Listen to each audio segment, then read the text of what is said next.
What's up, guys? Sinveg, Zombie Man, Fush. Thank you for the Prime sub. 4 months. 4 months of support. I appreciate it. Being your one and only Prime sub. Thank you. And welcome. Alright. No packages today. I have been cooling it on packages for a couple reasons. The doc! Switch doc, welcome. Welcome. Alright. We have here... I can show this off. Whoops. Oh, I hope that didn't do anything. Well, let's see. We got the 4K Ocean World. Captivating moments with jellyfish and fish in the ocean. Anyways, let's do a roll of film. I'm going to do a roll of film while we chat about news and notes and what we're working on today. Got some keyboard tasks, some photo tasks, all that. Okay. I need to get Lightroom mode. 2-1! Welcome. Oh, you know what I need to do, actually? I need to do some, gotta do our vitamins tonight.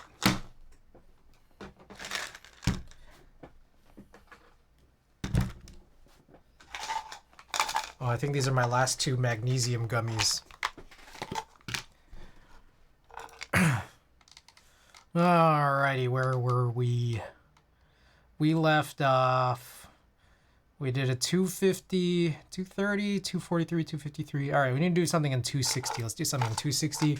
And I think at that point we'll have hit something from every 10.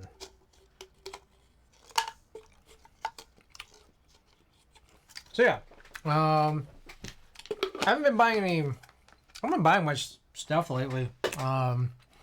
It's partially because my building, there's a little bit of a sticky situation with the call box that I mentioned before. Still haven't repaired it or replaced it, and I'm gonna guess it's gonna be like a couple weeks longer. So I'm just like, I don't want there to be any issues there. So I'm just like kind of waiting, holding off. Second thing is that I'm vaguely trying to save a little bit of money. Vaguely. I gotta save up for this flight. Oh my goodness. I gotta save up for this flight to the Philippines that I need to get for August. I haven't checked prices in some time. But I make sure I save up for that. Meanwhile, I'm actually going to be out next weekend for a little trip. It's Mother's Day. So, I just spent some money on a plane ticket out back to Vegas. But another thing too, what happened with the electricity thing? Electricity thing? What electricity thing? Have I forgotten some story that I've told at this point?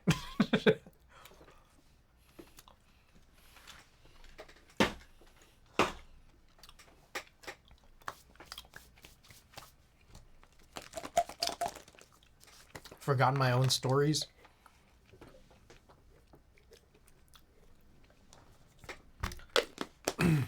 There was one other thing.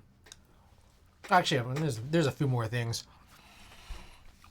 I might be going to Game 5, Lakers versus Warriors, next Wednesday. Game 5 now guaranteed to happen because Warriors and Lakers split the first 2 games.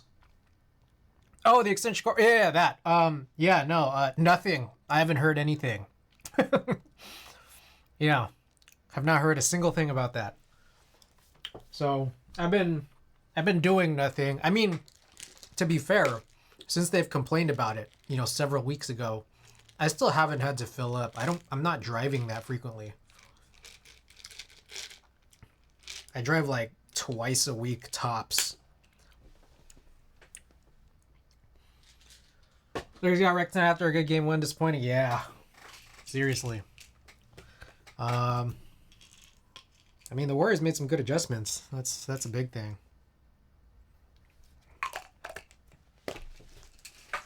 All right, the non-chewables.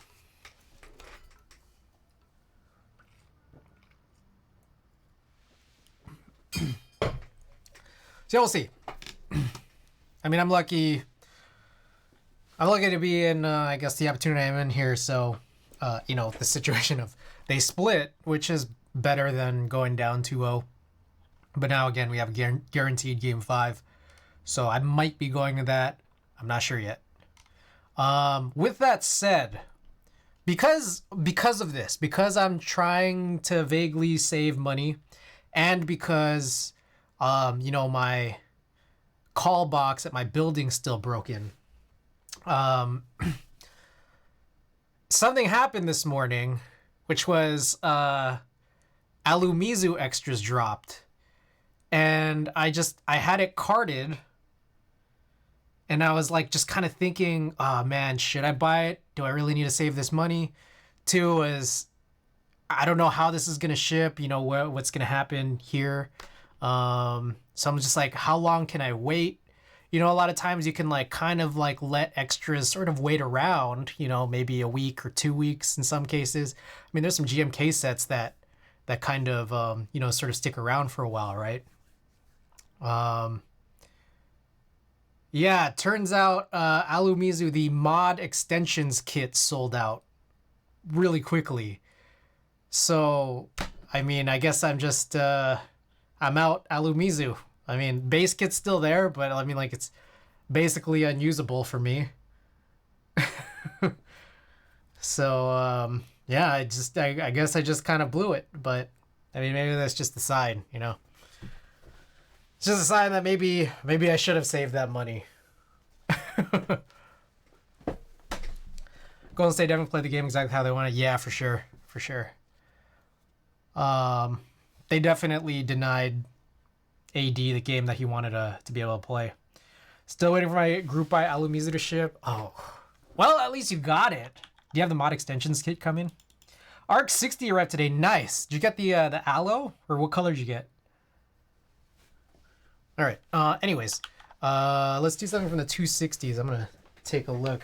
Peek through here. Just wasn't right. Just wasn't meant to be. Man. So sad though. Gotta tell you, man, that's so sad. So sad for a bunch of these things here. Missing Alumizu and then watching the Lakers lose it. Oh, what a sad day.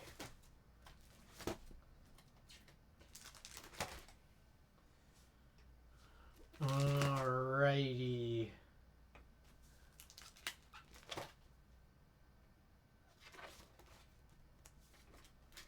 Let's check out, what is this? I don't know what this is.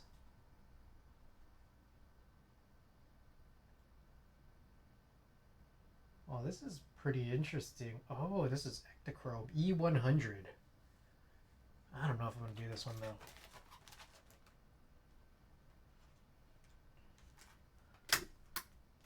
Let's see. Peeking through here.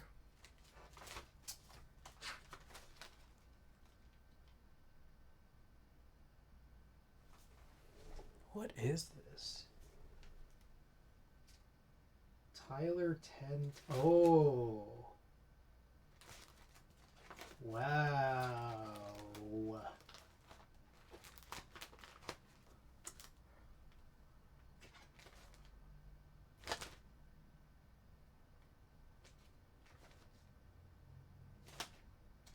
There's some good stuff in here, man.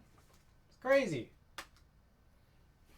Alright, let's do 269. We got Faye Webster, one of my favorite alternative folk artists. We also got the California Academy of Sciences, located in San Francisco's Golden Gate Park, and then also we have part of a Claro concert.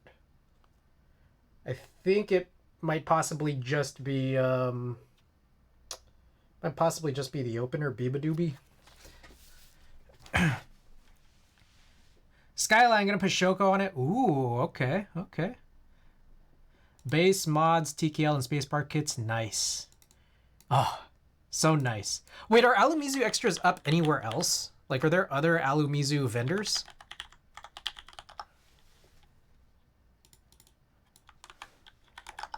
Maybe that's the thing. I bet they're already all sold out elsewhere too, huh? Or it looks like the Canadian vendor mech.land might not have put up extras yet. So maybe I might need to watch out for that. All right, guys, if you guys see Alumizu extras come up on other vendors, let me know. Appreciate it. Does the matrix coding feel the same as other matrix coding?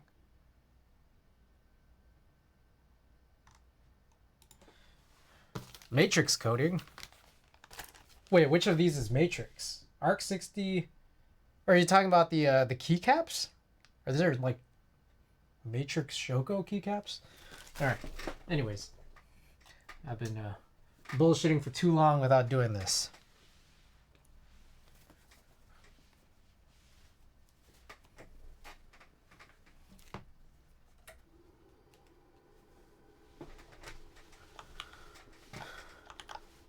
Alrighty. 269.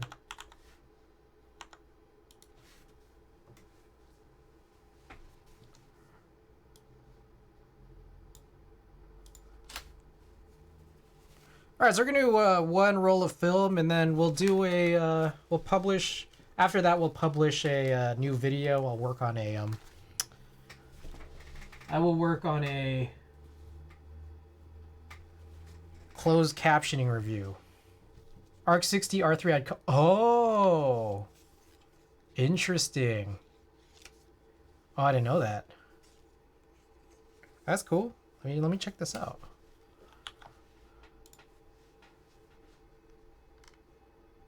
Skyline. Oh, that's lit. That's super cool. Oh, they actually got the McFlurry. Wow. There's a McFlurry. There's a rock. Oh, that's super interesting. That's cool. That's cool. I didn't know that. Totally did not follow.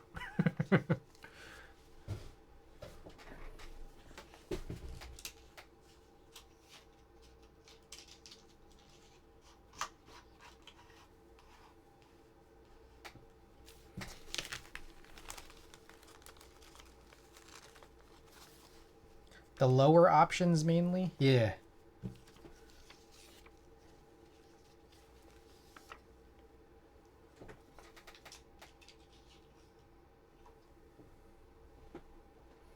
There it is.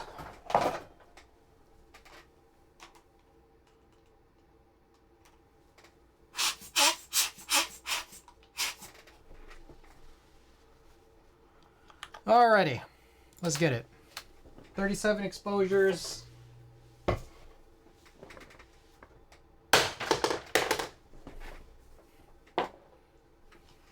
Let's go.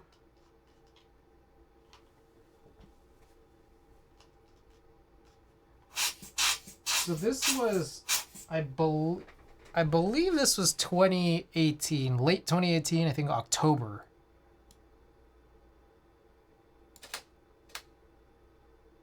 No, it wasn't. It was 2019.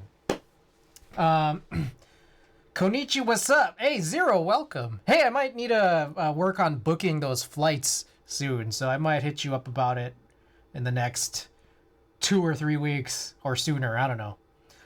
Can you explain film to me real quick? Yeah. Where should I start? I don't even know where to begin. All right. Let me also, I guess we'll put these down here. Okay. Um, so I shoot photographs on photo film. This is analog photography here. A little bit different from digital photography. What is 37 exposures? Oh, 37 shots. So like a single roll is a predetermined length, and usually like the frame that you are shooting a single picture on, like the number of shots you get on a single roll or exposures is how many can fit on that roll. And so this one's like a 37. I get that, I can Google, but Chris is a genius. What? Anthixius, welcome. So, yeah.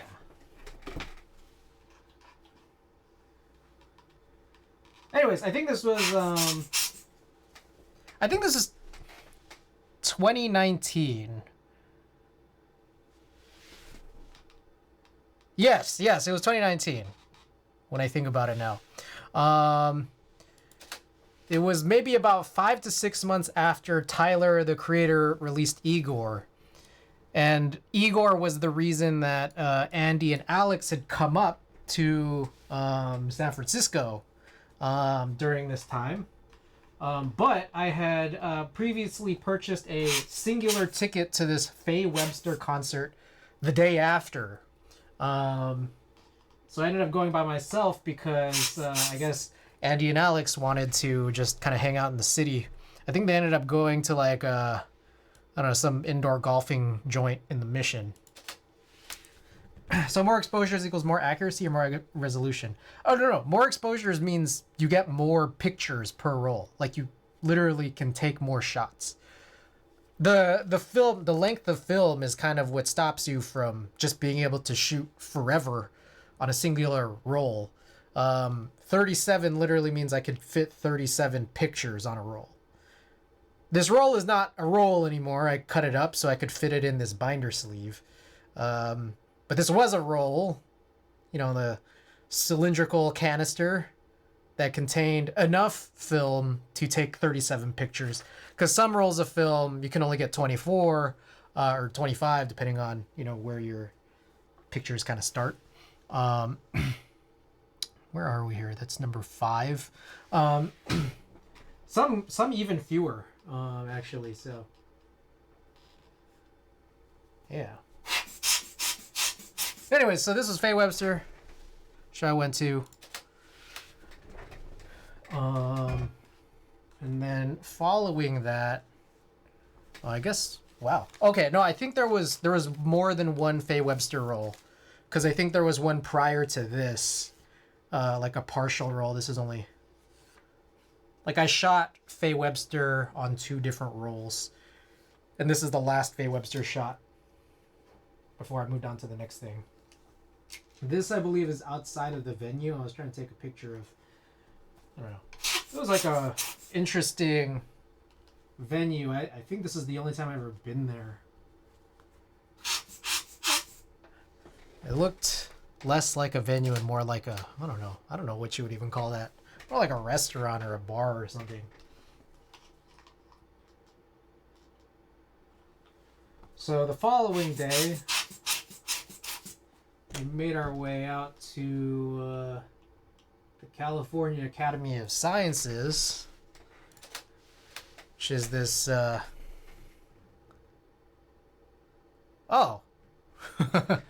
that's funny. That's me when my hair was shorter. Let's do a reinversion of this. Let's just do this now. You can see here that this preset that I have is really inaccurate.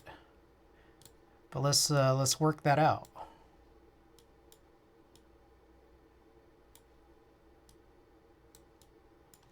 Howdy.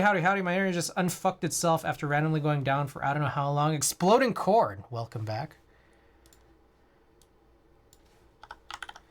Okay, so it looked like I brought 2 cameras here, and either Andy or Alex, probably, I'm guessing it was Andy, was the one in charge of this, because I think Alex might have left by this point.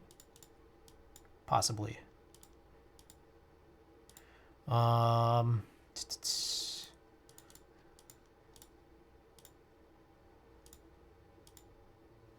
Yeah.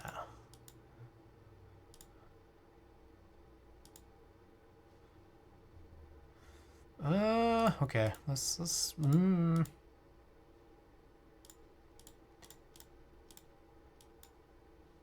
Okay, let's go with that.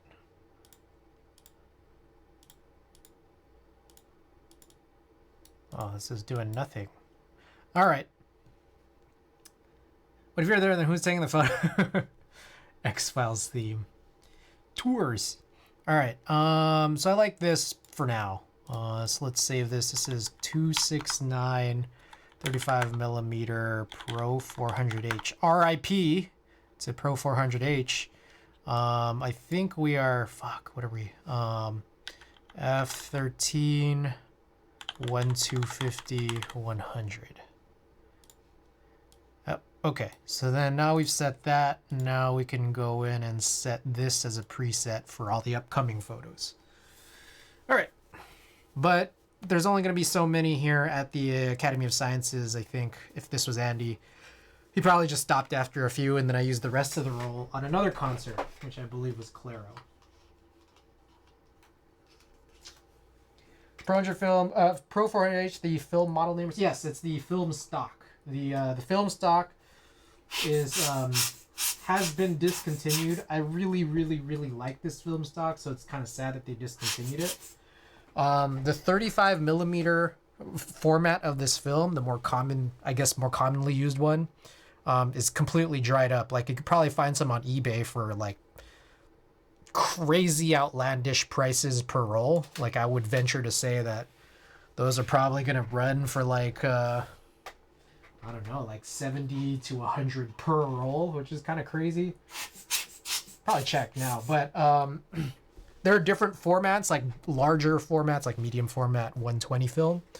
That is just like bigger film that you use in cameras that take less exposures, but it's like a sort of a different sort of, I guess, distortion, different things you could do with the camera.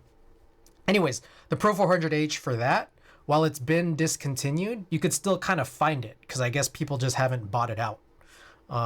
As far as I know, the last I checked B&H, I was able to get like a 5-pack of it still for like retail, even though the retail price is pretty pricey.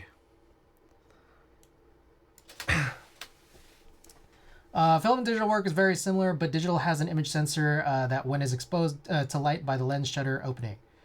Yes, film cameras create an image on the film roll basically the same way, but the film is a one-time use type of thing. As to which is better, there's no real right or wrong answer. Film has a natural warmth to it, and similar reasons to why people like real music records. Digital is much more convenient for the most part. Yeah, 2-1. That's a good response if you needed to go kind of back to, sort of the basics of it, because I realized I didn't mention that. So film stock's more like keycaps or switches. Sort of, but like one-time use. Like, I guess, yeah. I mean, I guess that's kind of a comparison.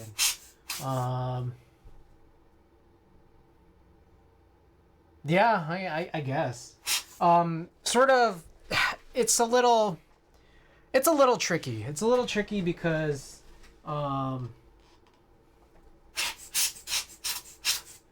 so like lube. I wanted to say that, but it's still kind of not like that. It's like, imagine if, kind of like lube, but imagine that like your favorite lubes are going to be discontinued and there's like only a finite amount left. Like it's kind of like that. Like imagine like, you know what I like, does that make sense? It's kind of like that. It's like film stock, yeah.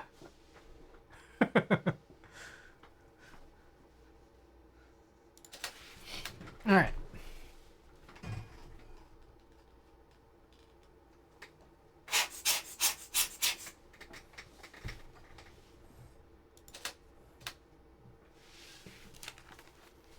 Damn, look how skinny I was.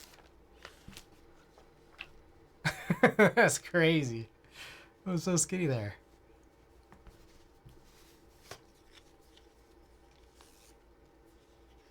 So I guess I must have some other rolls that were used from this camera. It's probably around the 269, but I need to track them down. We're only doing one roll today, but I'm also going super slow here. I always liked how final film is, if that makes sense, especially in the world of smartphone cameras. Taking photos on film needs a certain finesse, I guess. Like, there's a level of commitment, if I like. Yeah, definitely. Definitely. All right, looks like this is the start of the Claro show I went to. Biba Doobie was opening. We've done Claro a couple times now, I realize. Oh, she was wearing she was wearing a Gap hoodie. Like, you know, that's something that middle schoolers wore in the mid to early 2000s. Back in the day, you buy film rolls where the ISO is set by the film. Digital cameras can adjust ISO or the amount of light coming in on the fly. So if you want to buy film, you could buy like ISO 100, 200, 400, 800, etc. Yes. So I don't know about the ISO thing. This one's ISO 100, it seems. This one here. So, sorry. The ISO 100, this is in reference to what I'm using to scan right now is actually another camera, a DSLR. Sorry. That's a DSLR, and the DSLR is set to 100 ISO so that I could capture the pictures with like minimal like grain, minimal noise. Like the grain that'll come from the camera or like the actual film can be captured a little bit more accurately this way. The actual film itself is a 400 ISO film. It's just kind of indicated by what's the name of the film stock, Pro 400H. So, oh shit, you guys couldn't see anything I wrote or I showed here. So yeah, this is the ISO of the DSLR I'm using to scan. This right here is the ISO of the photo film. And it's kind of an interesting thing, like the idea behind like ISO and you know, like noise and grain, like between digital and film. Like the way that I kind of look at it is like you know, like it's really just trying to capture light, right? Like that's like a photo kind of can be sort of oversimplified to like, you know, you're trying to capture some light. With photo film, like it's literally like it's a physical thing made out of, you know, like chemistry. Like it's kind of what it is, right? And so when you're exposing light to like the actual like the actual film, the film's composition will kind of dictate you know, what the photo is going to look like. Maybe I'll step back and talk about like digital for just a quick second and see how that kind of adapts to film. It's like when you're shooting with a digital camera, you're doing the same thing. You're hitting like a digital sensor with a bunch of light to sort of capture what we can construe as an image, right? The darker that, you know, like the less light that there is, the higher you're going to want to like bump up the ISO, which introduces a lot of noise. But that noise is there because it needs to sort of like interpolate what is going on in the image, because there's not enough that it can go off of, given like the less amount of light. And it's sort of like a similar-ish thing with photo film. Like you have to choose your ISO, like your film ISO in advance in this way. But like the higher ISO that you choose there, the more grain's going to show up, because that's kind of like the composition of the film and what like what's been interpolated into the shot as it's captured the light in it. That's like the best way that I can try to describe it. I don't know if that really makes a whole lot of sense. I'm trying. In a way, the difficulty and cost made people not waste taking crappy shots as much. Now everyone has a zoom lens in their pocket and they upload it to sites that degrade the quality anyways. Yeah, and I mean, that's a big thing too, is like how do you consume the photos at this point? It's like a small little thing, you know, that you could hold in your hands, like is kind of how most people will do it. So, yeah. Film is like what you see is what you get, yeah. It's like photolithography on silicone wafers. Most smartphones now have all sorts of post-processing algorithms. Compression is a hell of a thing. It's cool that places like CVS and Walgreens will develop your rolls of films, but as far as I know, you don't get your negatives back. I want my negatives. Yeah, you gotta like find like a lab that isn't like a pharmacy at this point, because yeah, you're basically not gonna get your negatives. You won't be able to do things like this. Try to do your own scans. CVS and Walgreens, they also technically they don't actually do your film anymore. It's kind of been sort of, how do you put it, like sourced out. Like they basically just send your film out to like a giant lab, and that's kind of where, you know, they sort of hold the film. Excuse me.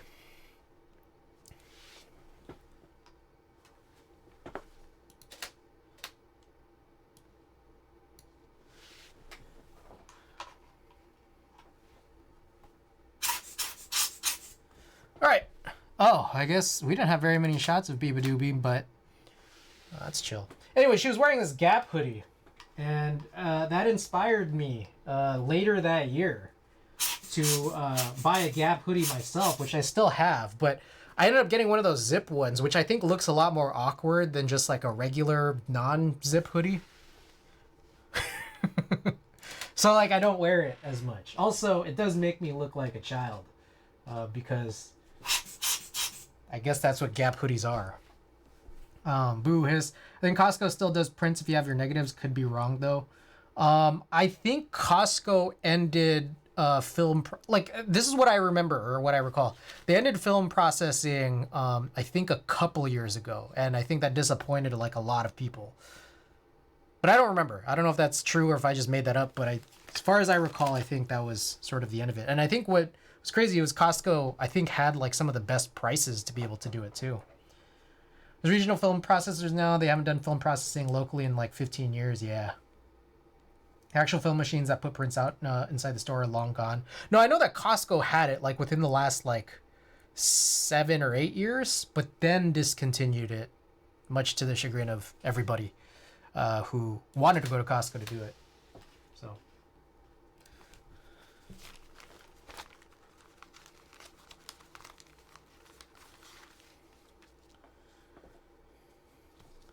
I still have a few rolls that I still need to develop at this point.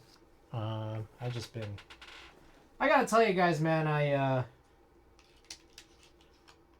I've been streaming as much, you know, in the last, like, I want to say week, 2 weeks or so. In large part because I've been, like, super addicted to Splatoon. I've just been playing Splatoon. I'm not gonna lie to you guys. I've played a lot of Splatoon lately. And then, I don't know, just, like, chilling. I know there's a lot of photo work to do. There's a lot of keyboard work for me to do, but I just been like kind of putting it off because I've been addicted to Splatoon. And then like also in the coming like week and a half or so, I'm actually gonna probably be pretty busy. So there's that too. I feel like busy with work, how much keyboard stuff to do. Yeah. 19. Oh, shit. Whoops. Oh, can I reverse this? Ah, oh, bro. Okay, hold on. I sort of messed up a little bit here. I almost missed number 20.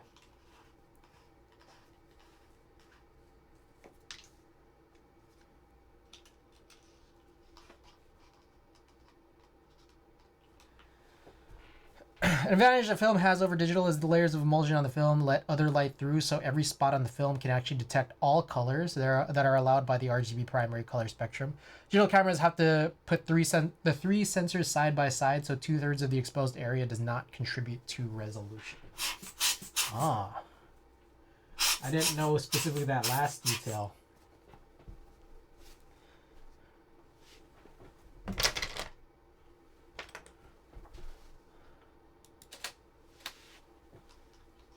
Okay, there we go. There, I didn't miss number 20.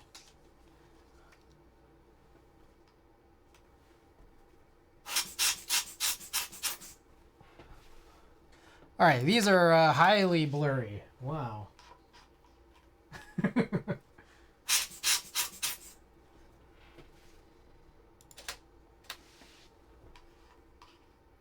Damn, some of these have crazy amounts of dust. Oh boy. Man, did I not... I wiped that down for sure. This was crazy. I know I did.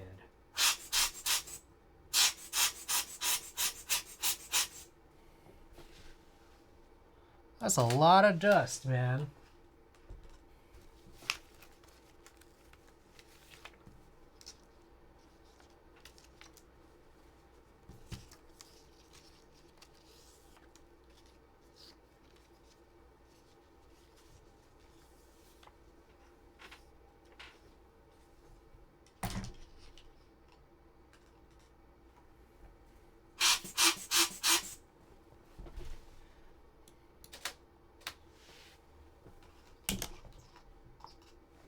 Damn it.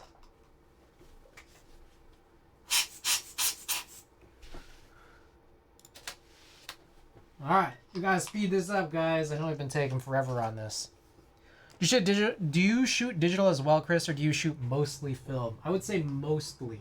To be perfectly honest, the only times I ever really shoot digital nowadays is for concerts, because they ask for coverage on the night of, and I can't process film that fast. I honestly don't really know who can, like who can actually process and scan as quickly as my contacts need me to. Yeah. But I do also at concerts shoot on film as well.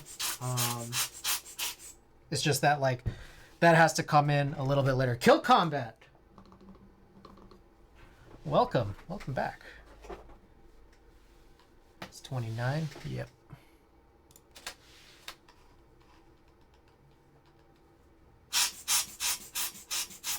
Dusty, man. This stuff is dusty. What's ironic is that Kodak was instrumental in developing digital sensor technology. They thought they would get a stranglehold on it, which never happened. Now they do a lot of industrial-oriented work like large-scale printers. Yeah, they recently... I mean, there's been like crazy price hikes on photo film like every year for the last like few years. And Kodak, during the pandemic, I guess, like shifted over... Like one of the reasons that like the price hikes kind of happened, at least for Kodak, was because they shifted over to basically doing stuff in the medical industry.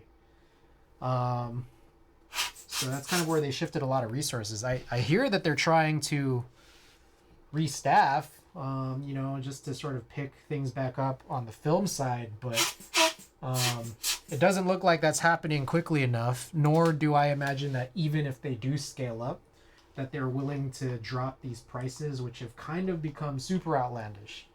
I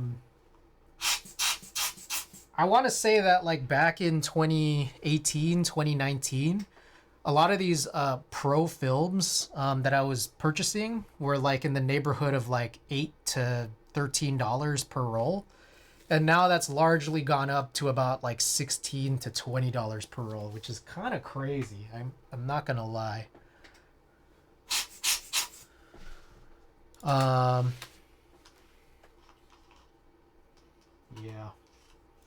Kind of crazy.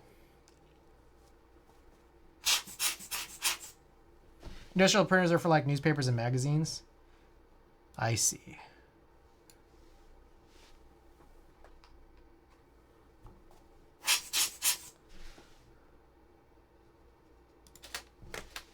Some of these Claro shots pretty cool. I wasn't that far away.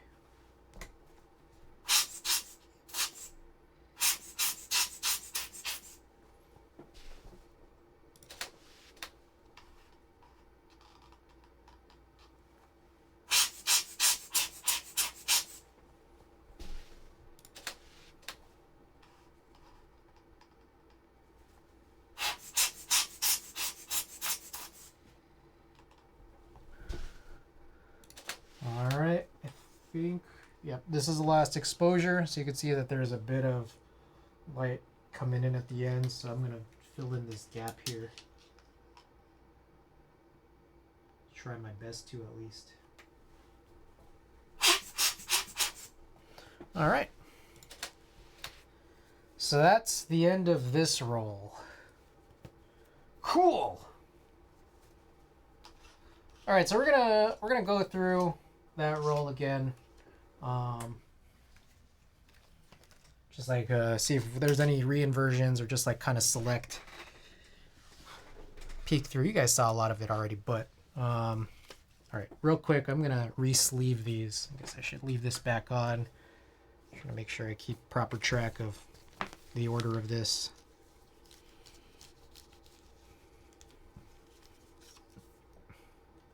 I pretty much just stopped bringing out that giant light pad here because I feel like I could just hold this up to that light that's to the side of me just to check the order and the orientation. Excuse me.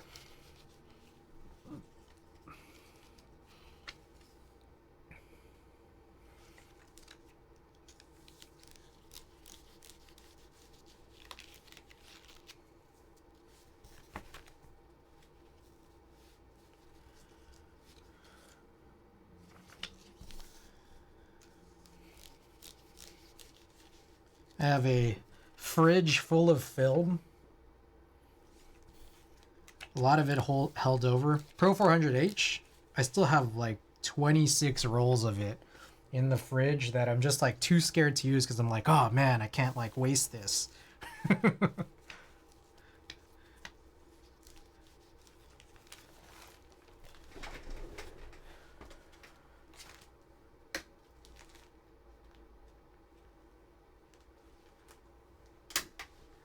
All right.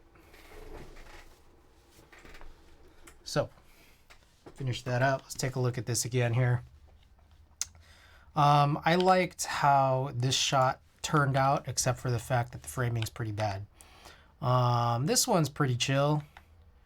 Color-wise, that one's out of focus, but this one's also cool. I think she brought up some people in the crowd. This one's pretty cool too. A little dark. I kind of get to wondering, maybe, just maybe, let's give this an attempt to see if we can pull out anything better from it. My guess is probably not, but we'll try.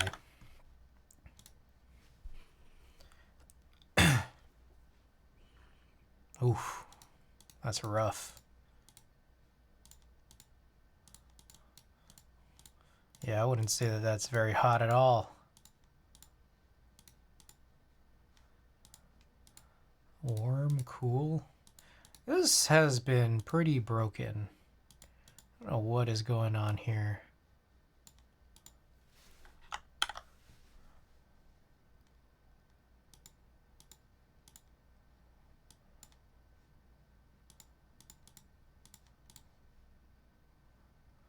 So there's these, there's supposed to be this white balance option. Okay, it looks like now it's functioning.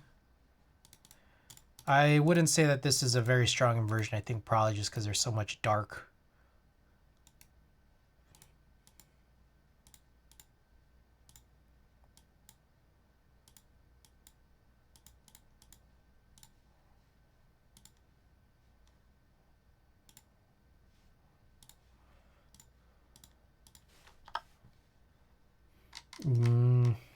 Yeah, I don't know if I look at this like this is better. I guess it is.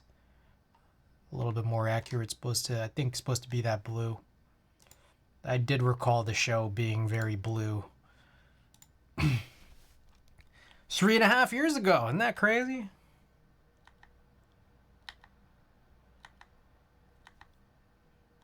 So this one here was also pretty good too. This one, there's so much damn dust and also not enough light.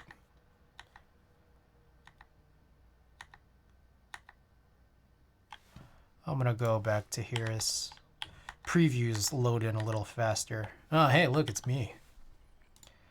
This, I think, was outside of the Academy of Sciences, but still within Golden Gate Park.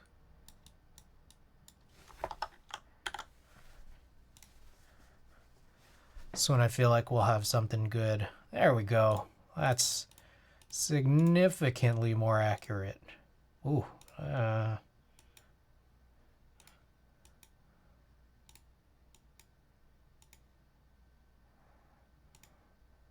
That's crazy. Linear fixed actually looks a little bit better.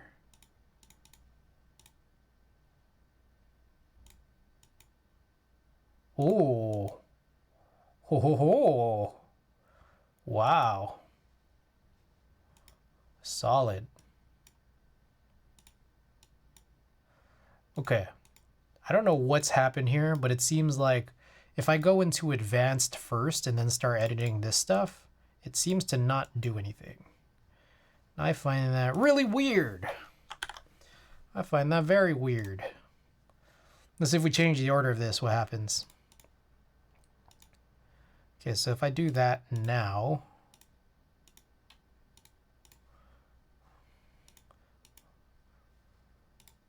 and then change this.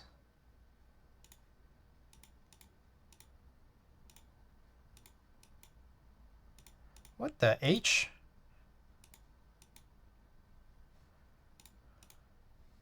All right, this is probably fine. Soft, nah, it's gotta be standard. All right, that's pretty chill. I wanna see how well these apply to some of these other shots here. Yeah, that gets really bizarre. Yeah, that ain't right.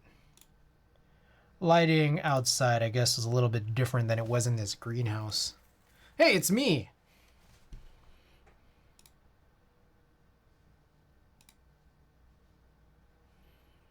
There's some fruit, I guess, for the, I don't know, birds and bugs to get at it. Got this aquarium section, all right. And then I'm realizing all of this has had no inversions. So let's sync this. There we go. So here's Faye Webster. Peebs, welcome back. Good to see ya. Oh, that's a pretty cool picture. Fish tanks are one of the hardest things to shoot. Oh yeah, no kidding. I mean, we could probably play with this one and see if we get some different colors.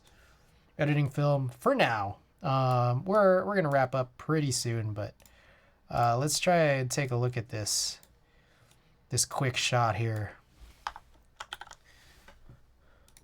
Fish tanks. What can we get? Oh, not bad, not bad.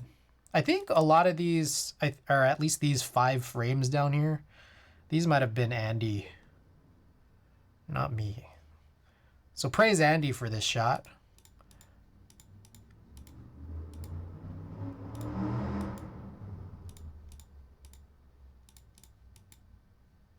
Ho ho.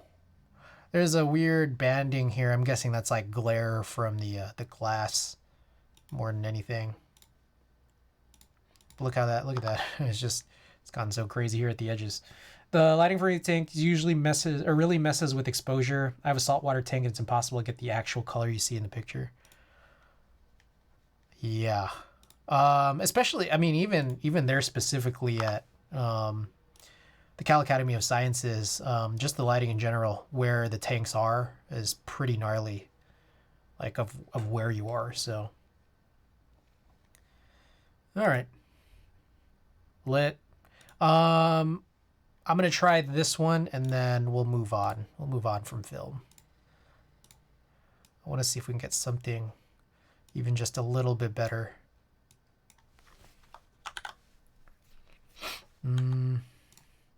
Let's cut down to here.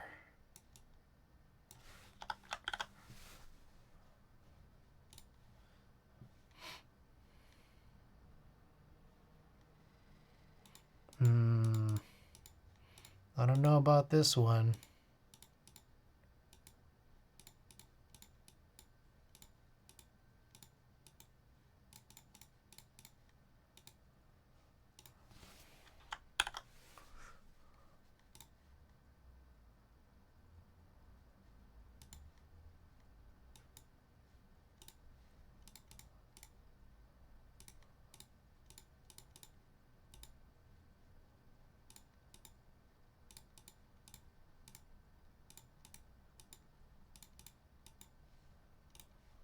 Let's see if this is better.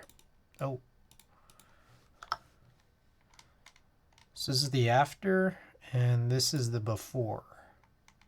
Kind of like the before. Yeah, that kind of rendered in a little strange this time around. I mean, either works, but I think this one's a little bit more interesting. Just kind of the, I guess the inversion was for,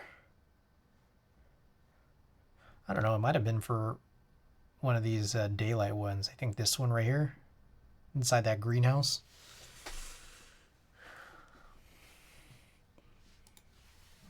Anyways.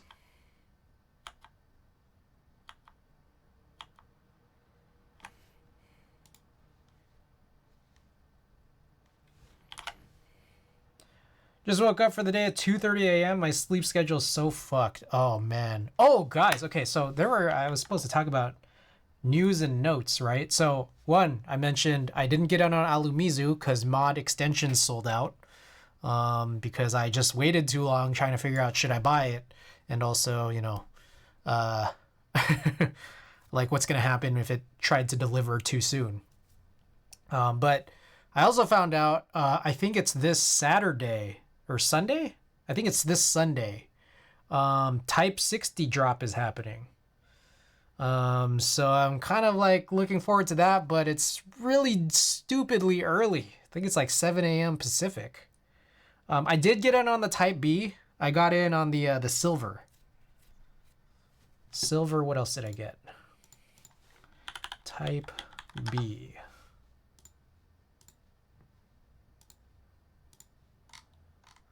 Yeah, I got the silver solder PCB, an extra solder PCB, a black propylene plate, an extra O-ring, and an extra daughter board. I imagine I'm not gonna use the daughter board, but it's just like, you know, as a backup.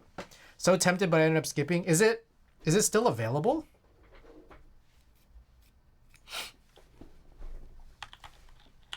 Type B. Oh, I guess go to Canyon Keys. But I did miss out on Alumizu, and I'm kind of kicking myself now.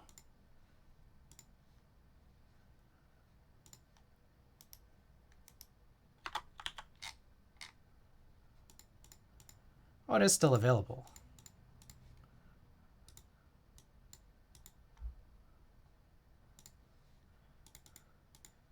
Anyways, all right. I wanna try this one because there's a chance here that while that's very bright, can we get something out of it? All right, this is the last one for real.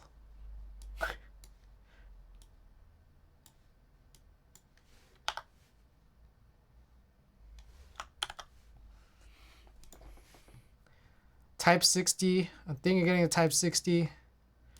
What do you guys think?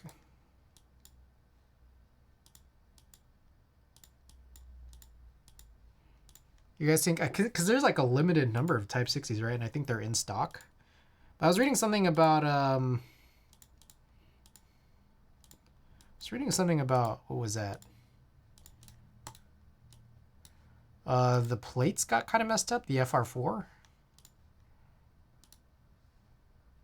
I don't know that I like this as much as what we had before either.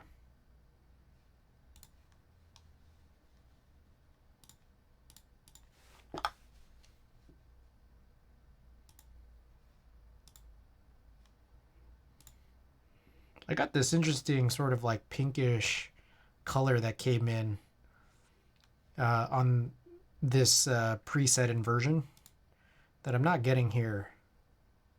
And while this may be potentially more accurate, I did like this. Same thing with this guy. All right. Anyways, that's it. Would love to get a Type B, but need to behave. Same argument for Type 60. I'm also not a fan of carbon fiber plates. I see. I think my behavior has sort of been, hinged on my missing Alumizu. So I think that gives me more of a reason to get the Type 60. Alrighty. Moving along. Let's take a look and see what's going on. We want to publish a new type test video today. Yeah, they sound nice. Just need to be more responsible with money at the moment. I mean, me too. And so, like I was mentioning, I just got a flight out to Vegas for Mother's Day. So I am looking forward to that next weekend. I still also need to buy a plane ticket to the Philippines this August. And on top of that, I might be going to this Lakers-Warriors game next week for the guaranteed Game 5. Alrighty. So, we have some videos to publish. It looks like I have a bunch of videos that I didn't even upload yet. And I think the thing about that is... Oh, that one did get uploaded.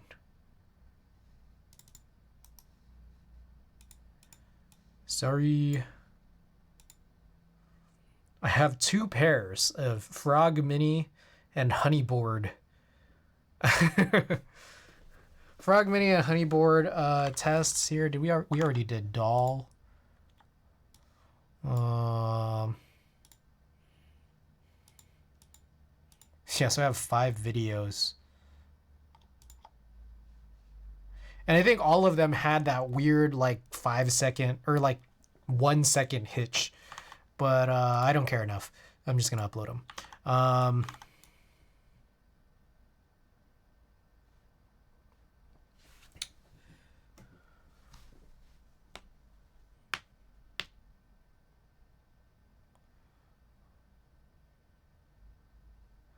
I don't think there's anything doxable on this. Anyways, I guess you could, I don't know. Let's go take a vote. Poll.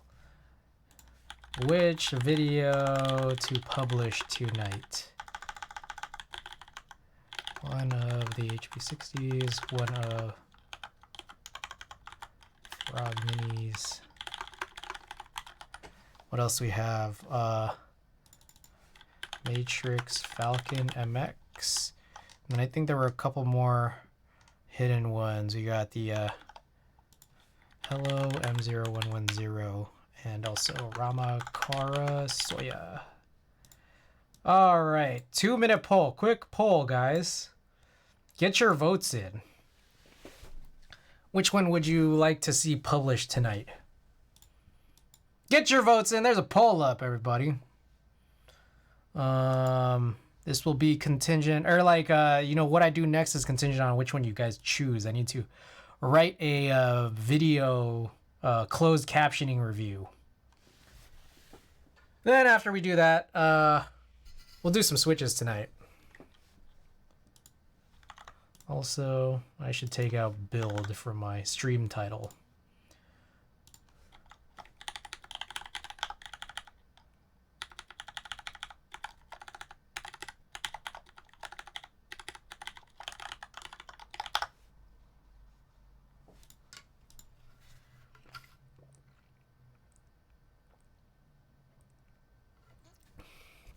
I just bought my twin teenage boys and myself fishing and camping equipment. They want to do more stuff as a family. Amazing how fast everything adds up. Ooh. Big expenditures, huh? All right. I guess there's also, we could run a poll afterwards for which switches to tune. But there's a part of me that kind of just wants to do these Geon clears because they're in these unwieldy boxes. That or these JWK Hades. Maybe we'll run a poll for one of these too. For afterwards. Is there anything else unwieldy in here? No? Great. Fantastic. All right, the Falcon has won. Why does it look like it didn't upload?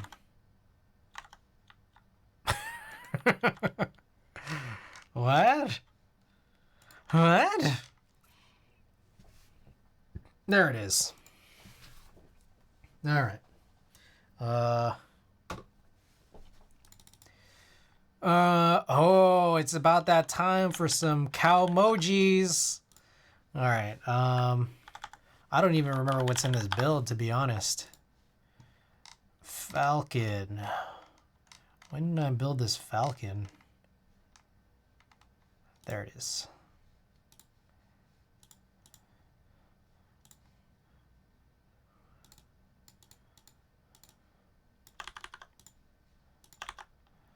All right, top mount, aluminum plate, TX round 3 1.2 millimeter stabilizers, Sherry Hyperglide red switches with Prevail 68 ground 3-stage springs, and GMK red alert keycaps. Okay, so Matrix Falcon with Hyperglide, Cherry Hyperglide switches, keyboard. Matrix Falcon 6XV 2.0 keyboard. Turn on CC for build review. Okay, but we also want to put 4K ASMR type test. But we also want to surround it with some cow emojis, right? You guys like cow emojis? I know you guys do. I know you. No cheeks.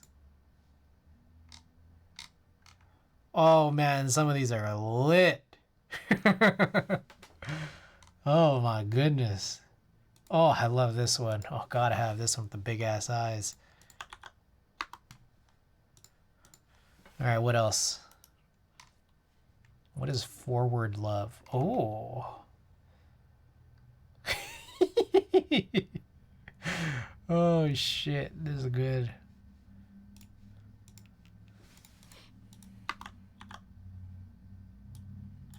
All right, we're gonna reverse this though.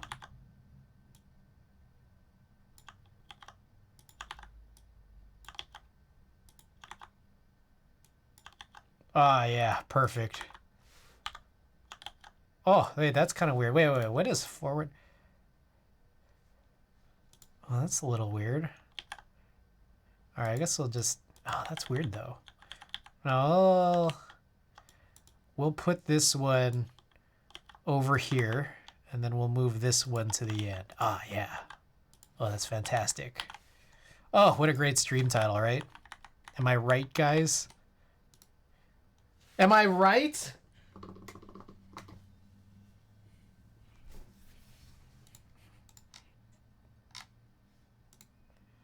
I guess I could also put this video as a, or this picture as a thumbnail. Actually, yeah. Why don't I do that? I just gotta remember where the picture was from.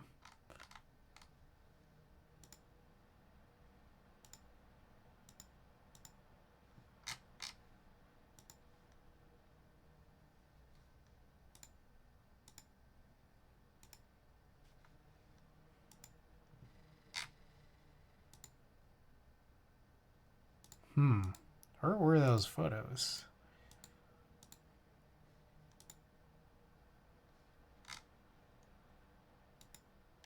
Well, that's the ARC 60. When the heck did I take that photo? It's March.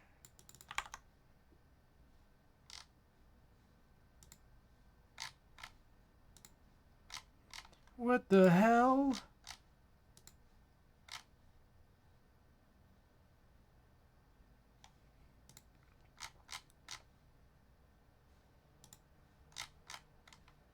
Ah, there it is. Oh, this one kind of turned out a little bit strange, didn't it?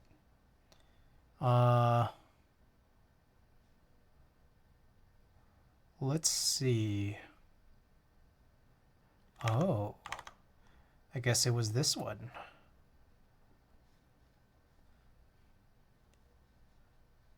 All right. Does anyone know what the YouTube thumbnail dimensions are supposed to be?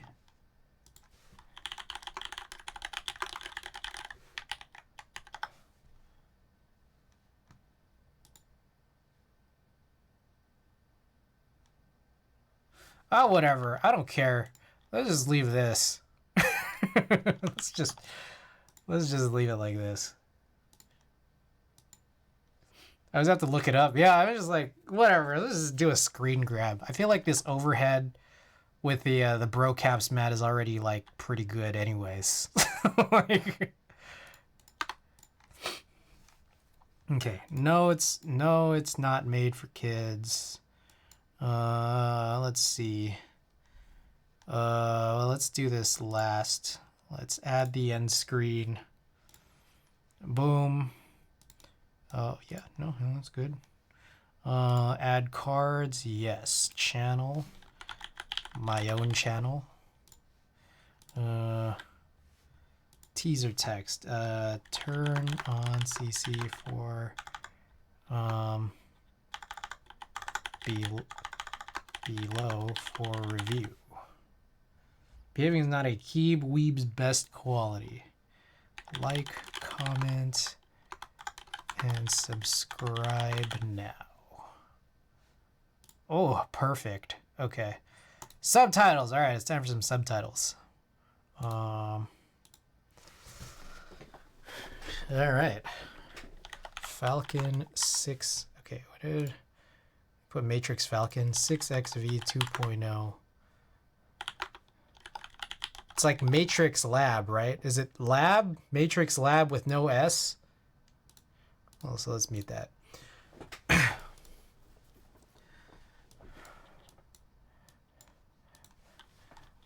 Matrix keyboards are pretty lit. They always got something crazy about them.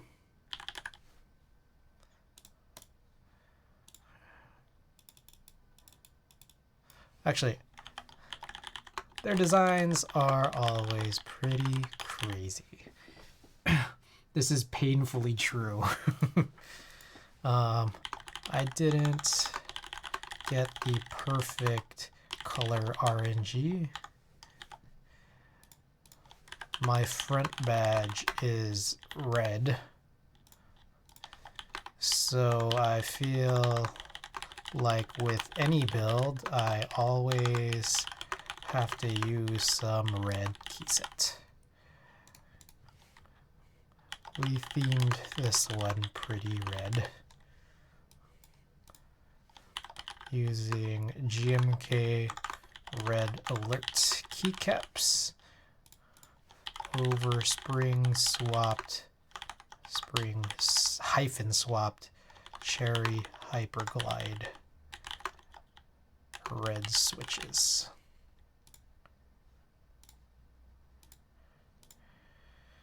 What am I saying here now? What more is there really to say? What, do you guys like Matrix keyboards? I feel like Matrix keyboards, they're so crazy. They're crazy in how they're finished. They're crazy in how they look. But overall, the typing experience on them is, like, it's all right. I think from an MX standpoint, it is.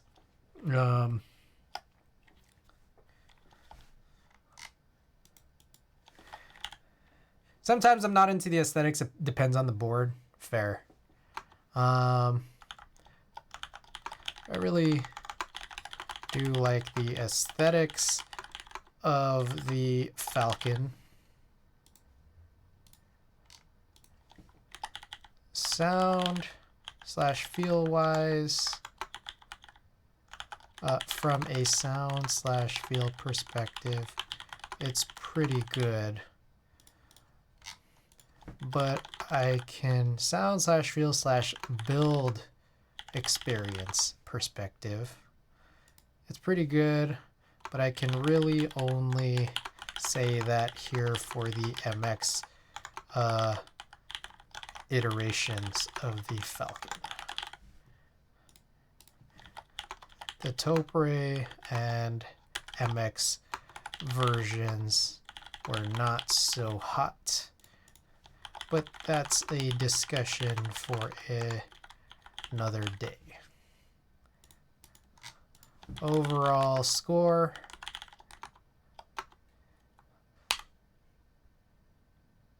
$10. I don't know. Not a fan of makeshift boards. I think they're too busy visually. Yeah, I think my issue here, the RNG is like I have the front not match with the back, and on top of that, the front being red, it's like how many things can you really match with red? I heard the PCBs are pretty low quality as well, but I've never had one because I don't like how the boards look. They're 1.2 millimeter PCBs, all of them.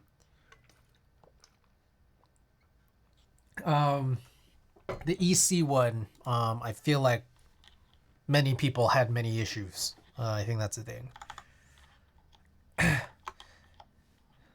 6X Vs.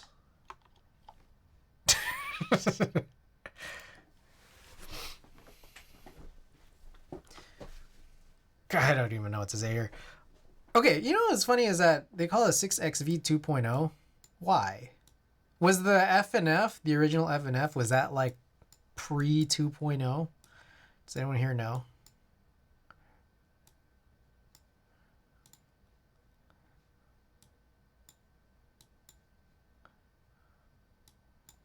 You know what's interesting? I guess I could shrink it just by sliding, and then I could pull it back, kind of.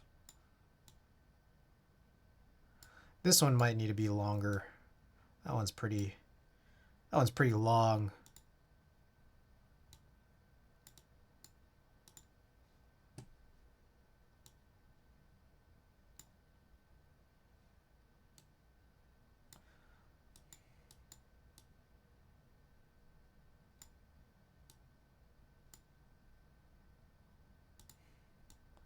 All right, so now we need to do this song and dance where I try to figure out what the optimal lengths are for each of these individual captions.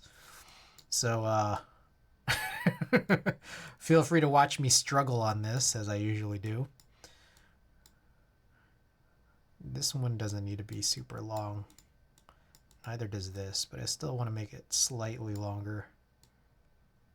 Also, there's this like unnecessary snapping you can't turn off or you can't toggle.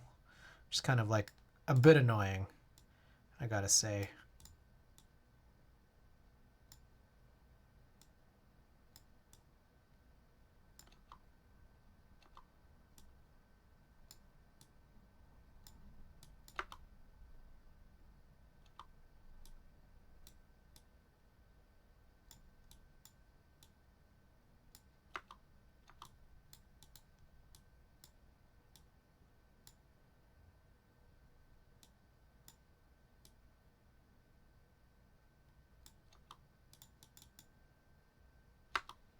All right, that's close enough.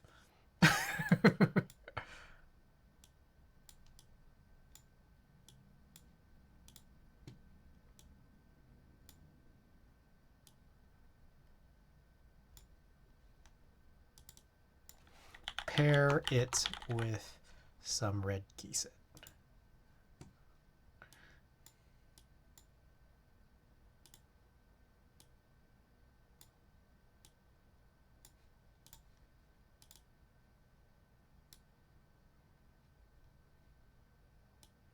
All right, let's see how quick these go. I feel like these are kind of short. That's good.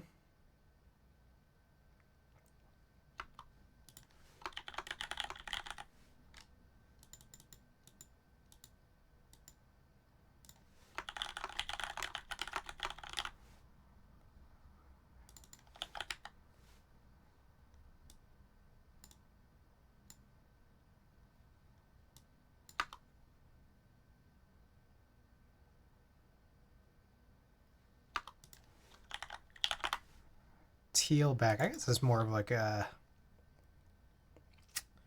what is it, like a robin's egg blue.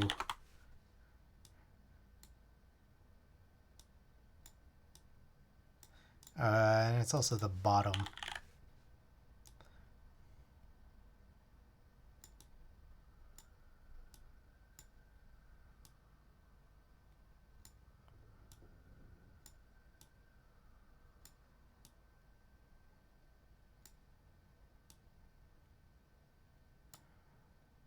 All right, make that a little bit longer.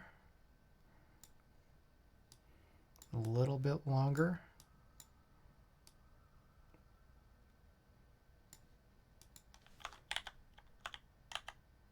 The hell is that? Okay, I want to write unfortunately.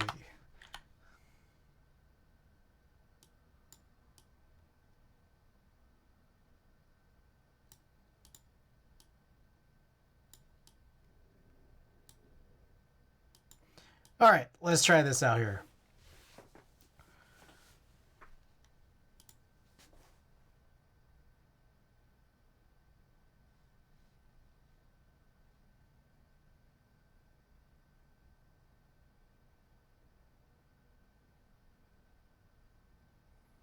I like this pacing.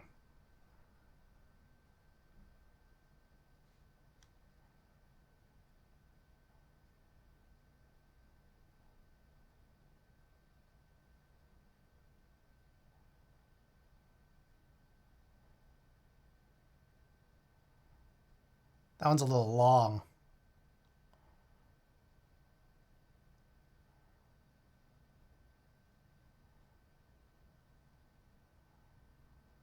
That one's a little long too.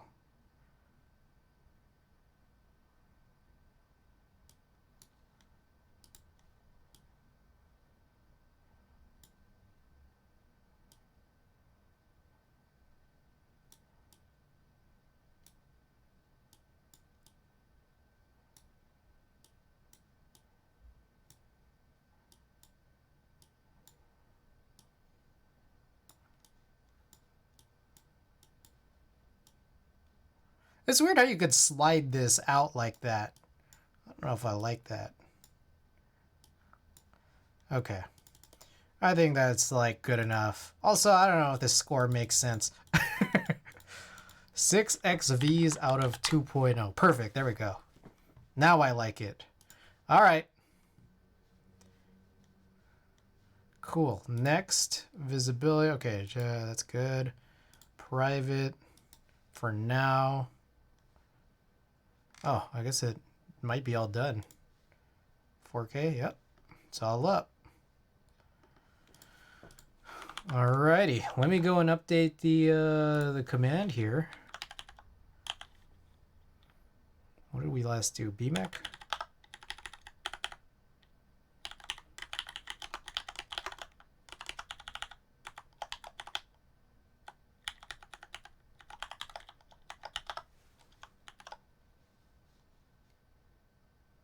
Okie doke.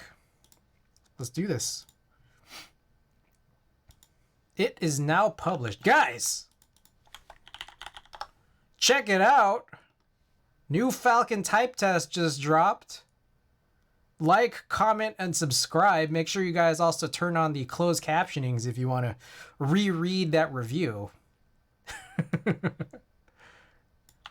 Appreciate you guys sitting through this. New video alert. Let's get it.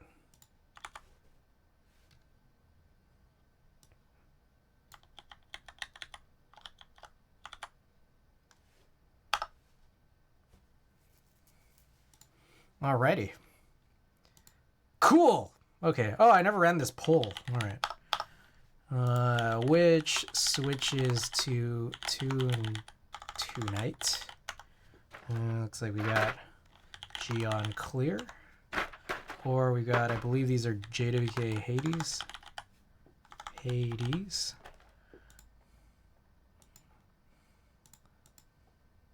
All right. In addition to liking, commenting, and subscribing via the new video that I just dropped, guys, check out the poll. Let me know which one you guys think I should tune tonight. I believe these are the Hades. Yeah, they're like kind of translucent green. I believe that's what JWK Hades look like.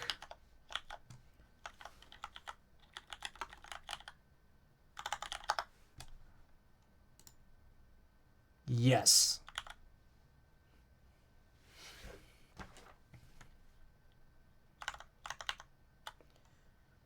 Pull up. Pull up. Oh, with that said, one thing that I feel like I have to mention here. One second.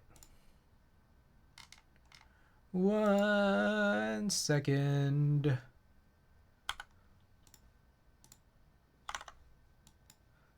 Okay, so another thing too was there's a Bay Area, like a Hot Swap V2 event. I guess another swap meet event here. Semi meetup, I suppose that's what we might want to call it. Semi meetup. I'm not gonna be able to make it because I'm gonna be out next weekend, unfortunately. It is time to get in this. I got the deep sea creatures here for this background. I think it's time we get this going. Do I have snacks? I'm gonna go look for some snacks in this next under a minute left for you guys to vote on this poll.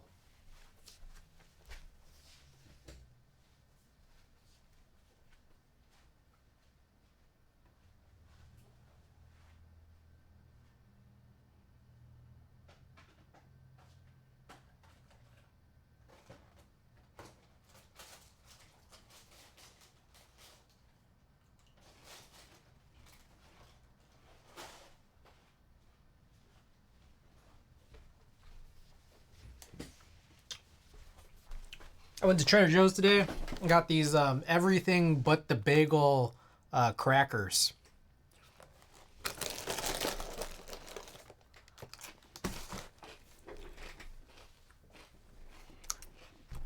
Good. I also bought like a cheese dip, but I don't want to bring out the cheese dip right now. I feel like that's kind of extra. Also, I've had a lot of it already earlier today, so. All right. Gian clears the winner. Let's go.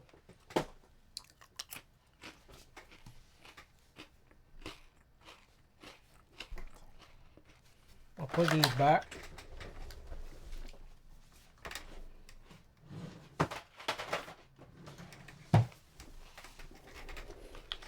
Okie doke. Oh, funny thing. Look at this. Just notice this. Yeah, we're down to 1499 followers again. I wonder if someone follows. Are we going to get that big celebration again?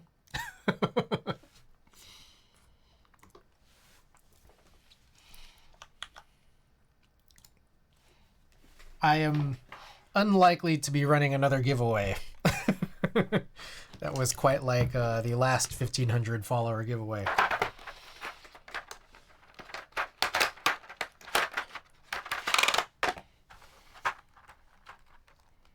All right, I've never used Geon switches before. Oh, there's a rubber band.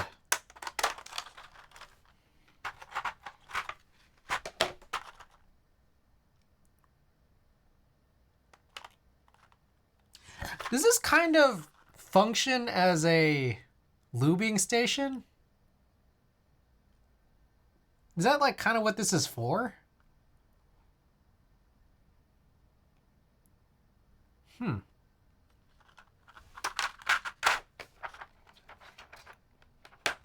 Like, do you even need to buy a lube station if you just have one of these?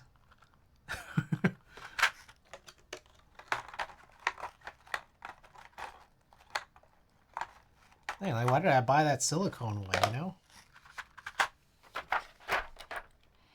I'm probably going to prefer to run it on the big one just because we like all that extra space. Makes it simpler, right? For the, makes it simpler for handling films. Has anyone here used Geon switches before? Is it a bad idea to use films on Geon switches? Let me know. But in any case, it's tray time.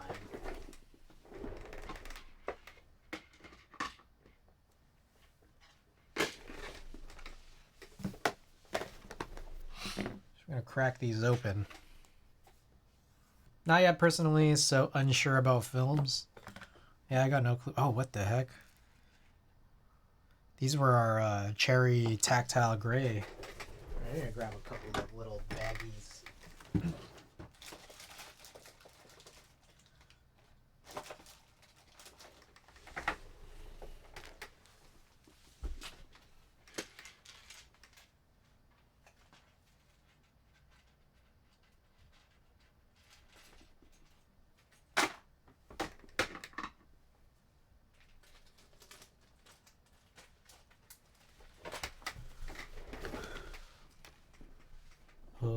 Okay, here it is.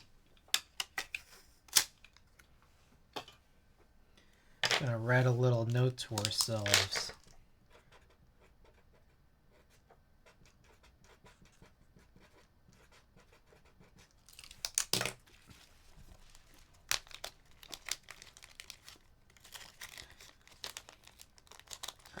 All right. My guess here is we'll see how far we get with this. We're not gonna finish these tonight. It's almost 12:30, and I always make my Switch tuning sessions take an eternity, right? So we are likely going to, I don't know, we'll see how far we get. We might stop short of lubing the springs, but maybe we'll do some. Just depends on how long this is all going to take. Looks like there's another rubber band on this. All right. Let's crack these open. See what we got in here. Oh, that's a pretty tight switch.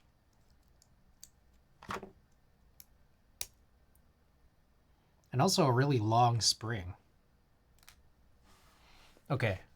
Impressive dedication to tuning switches. Geon clear switch.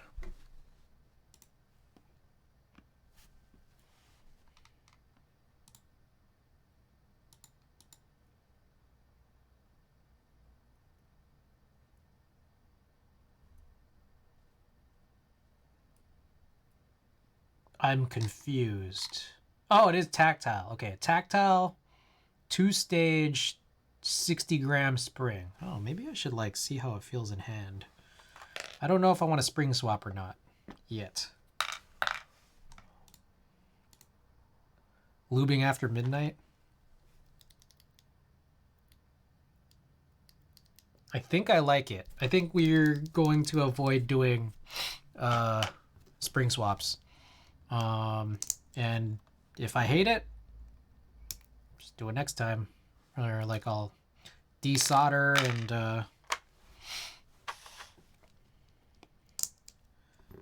I'll desolder and handle it another time.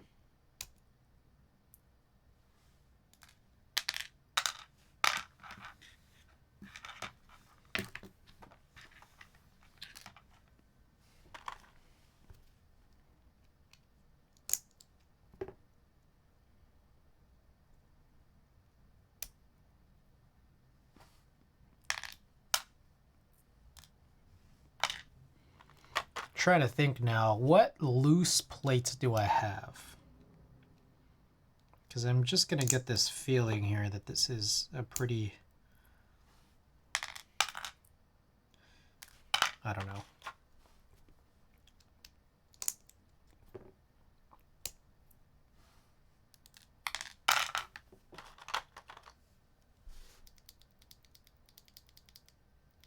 That's a pretty interesting feeling switch. Is this... Okay, hold on. I feel like I gotta check this again. Geon works. Geon works. I got Geon clear switches. These are unlubed, but they like seem pretty good unlubed.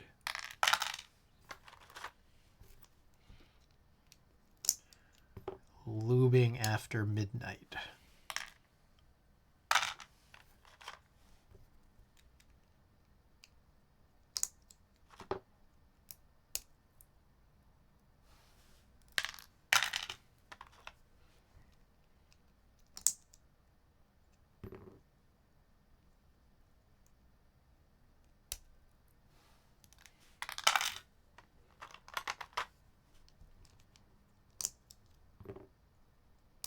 I'm lubing root beer floats to review. Ooh, you got them in? Nice.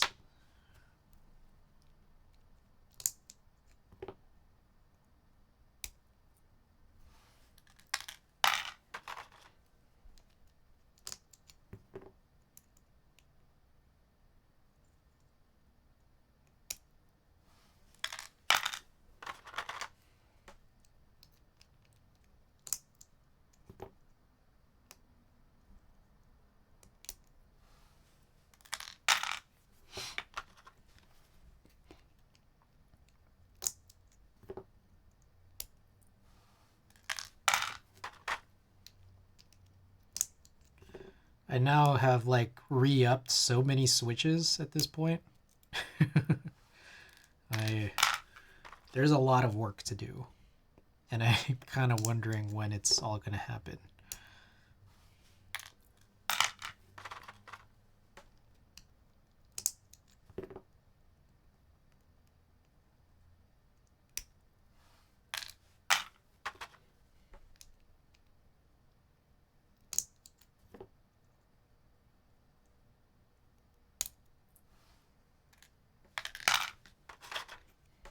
These are tight, man.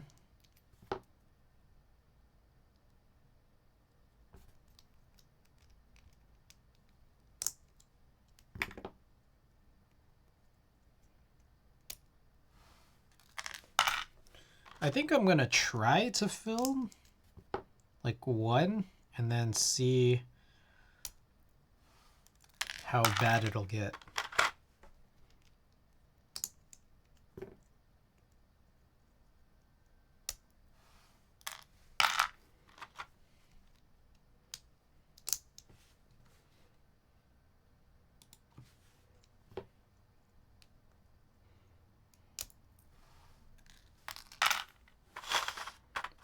Why don't I just dump this out?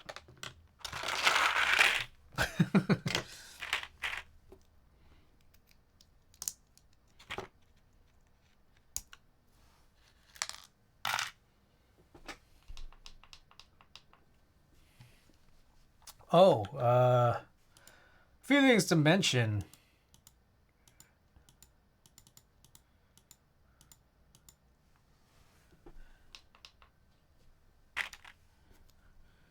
I feel like there's a bunch of things I've missed mentioning here. So I'm going to be gone for next weekend, which as I've explained is Mother's Day. But also, apparently my brother is getting me into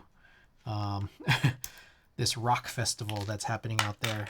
A bunch of, like, I guess, 2000s, 90s-ish, 2000s-ish, like, new metal. I guess that might be what you'd call it. So System of a Down is headlining. Deftones, Korn, Incubus. Hoobastank is going to be there. Evanescence. Probably going to be pretty lit. One day festival out in Vegas.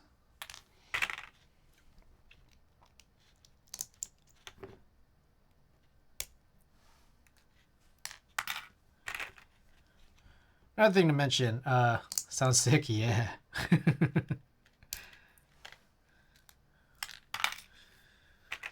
Another thing to mention, I watched Beef. Finally watched Beef. I watched all of it in like a day. I just binged through it. I watched 2 episodes, super late at night, and then the following day I finished the final 8 episodes. Kind of in one sitting. I like a couple of breaks. Okay, here's what I'm gonna do. That's 10. So we're gonna do 60 out of the 70. Osterix, welcome back. Just started watching too. Oh, it's a good show. It's a good, like, it's really entertaining. I'll say that. It's really entertaining.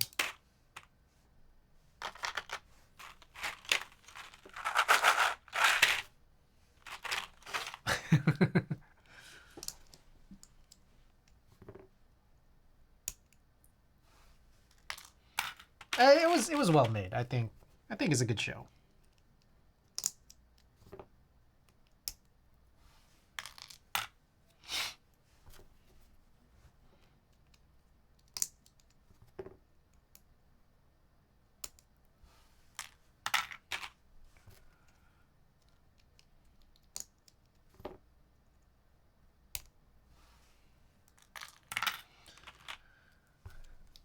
Beef starring Steven Yeun, aka the guy from that one I Think You Should Leave sketch.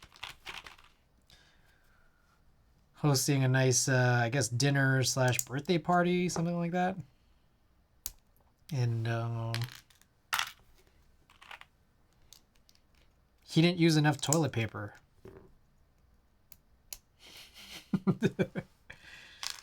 Famous for that.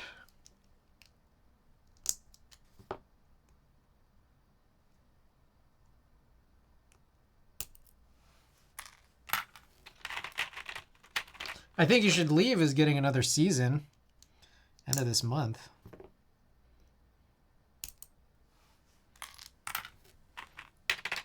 And for anyone who hadn't followed, Netflix also did get the final season of Better Call Saul, which I finished in just a couple days too.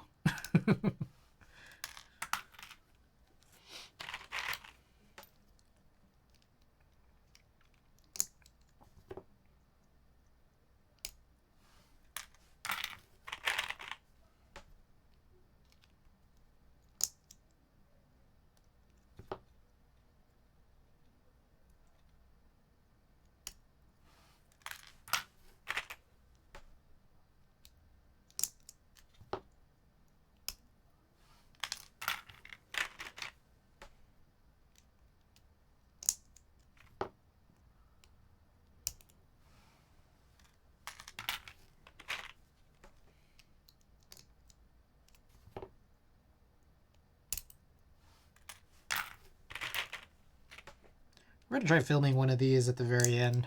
I think the big thing also, or just in general with films, is like, I've noticed filming makes switches sound different, and typically I like it a lot more. So as much as people say filming is not necessary, I generally more look to, is filming detrimental?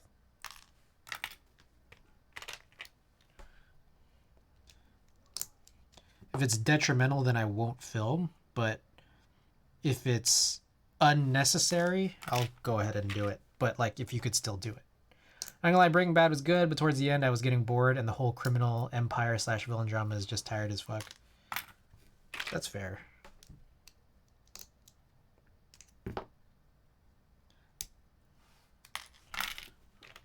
I think the funny thing is, for me, I typically just like latch on to like one show at a time.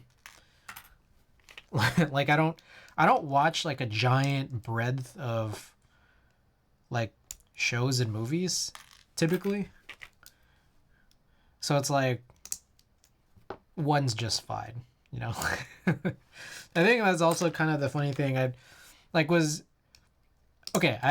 a friend a long while back who complained a little bit about Breath of the Wild, because he was just like, he was telling me I'm kind of getting tired of open world games. Well, I'm just like, Well, this is like the only open world game I play, so this thing is great to me. And so like for me, like Breaking Bad, the Better Call Saul, that universe, I'm just like, oh, this is great to me. All right.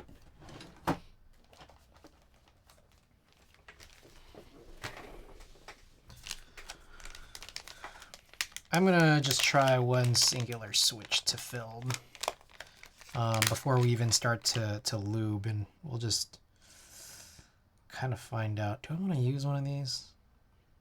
I feel like I don't want to lose a film. Maybe I'll steal a film from another switch. Yeah, that's a good idea, Chris. Steal a film.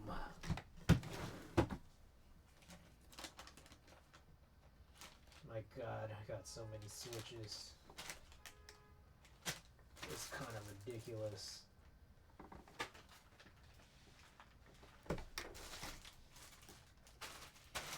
Oh my God. Too much.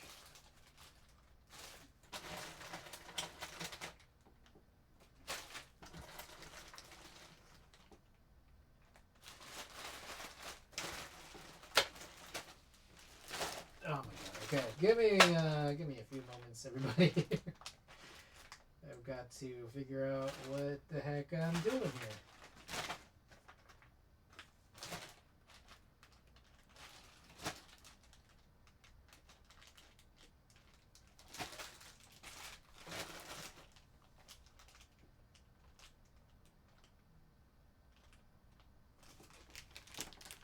I legit can't tell. I think these have some films in them. Shogoki switches.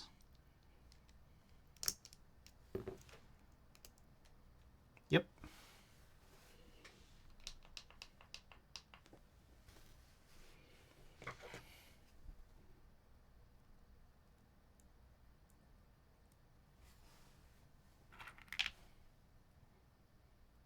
Test this out.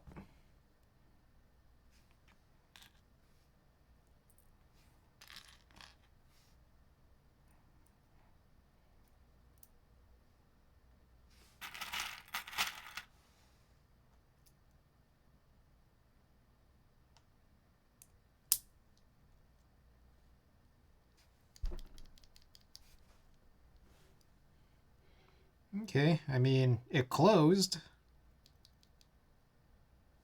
I think that's all I was looking for. Does it close?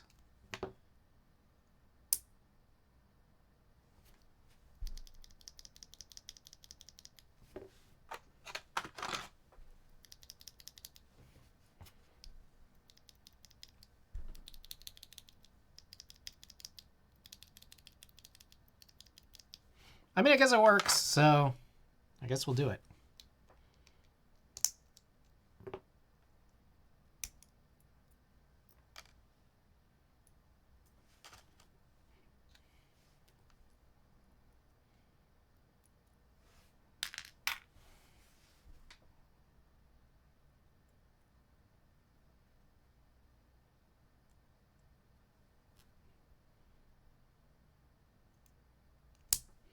All right.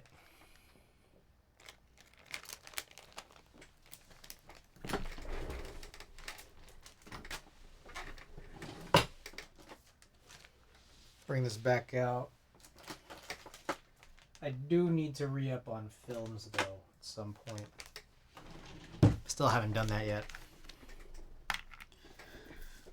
Which I'm not even working on films right this second. I need to grab that station.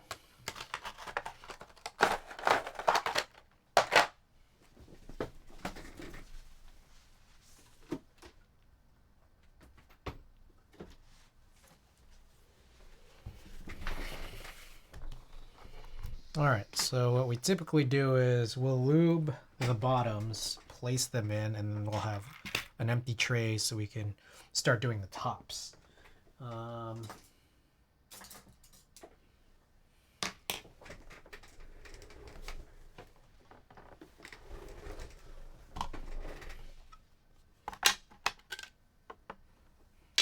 Alright, Cool, let's get it.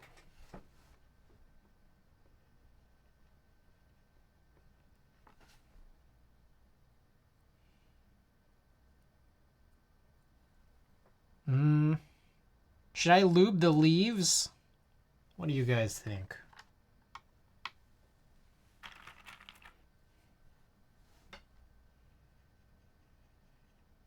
Should I lube the legs on the stems? These are a tactile switch.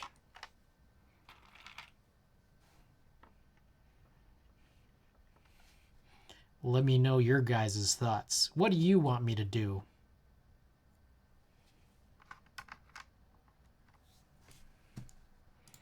Maybe I'll run a poll.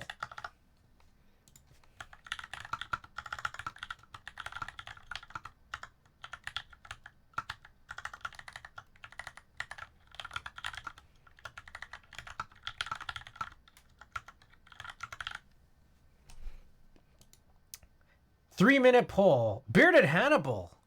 Good morning. Welcome back. I just put a poll up right now. Let me know what you guys think I should do for these this set of switches that I'm tuning here tonight.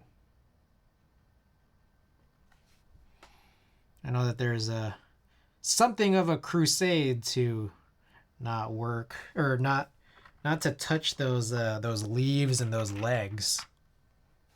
So I'm leaving the leaves right now blank. Pending the poll, I will do what you guys advise here.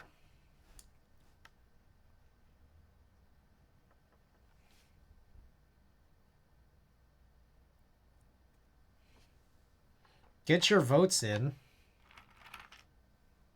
Half and half for now. For now.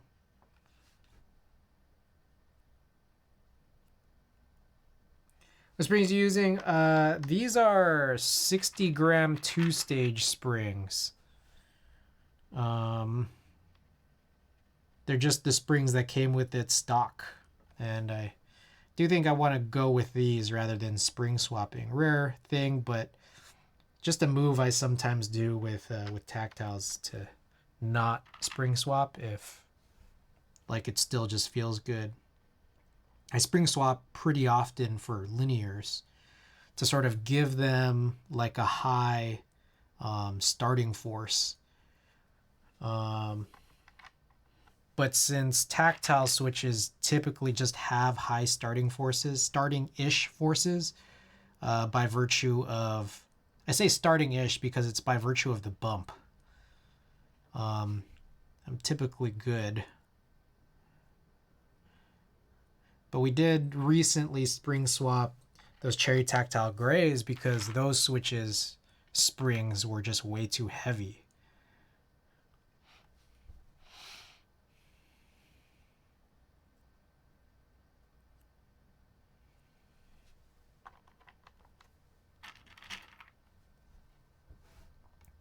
We got No in the lead right now with, I guess, under a minute left. Get your votes in.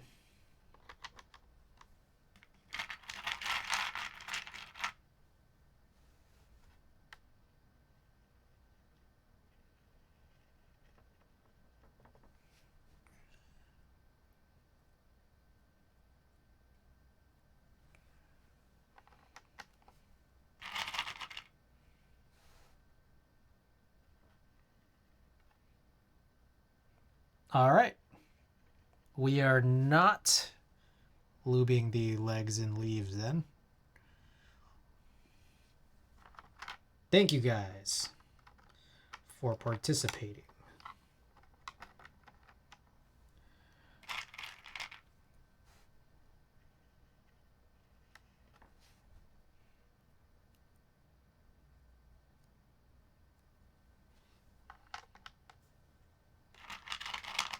See how that leaf ping is? Ooh, yeah, that's the big thing, huh? You know what I had done before was like I'll lube the so where the legs come in contact with the leaves, I would lube the backside of the leaf. And that actually had some pretty good success, where it's like basically kind of you end up using a lot of lube because I'm like using a pretty thin but kind of significant amount of lube coming from a syringe, and that's helped. I don't know. I just don't know if I really want to do that right now, at least. So.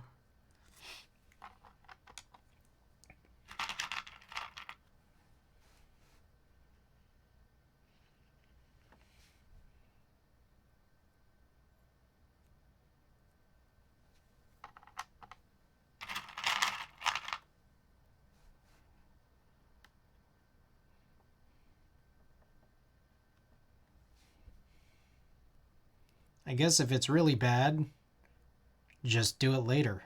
Oh, whoops.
I haven't exported my VODs to YouTube in a while. I gotta get back to that.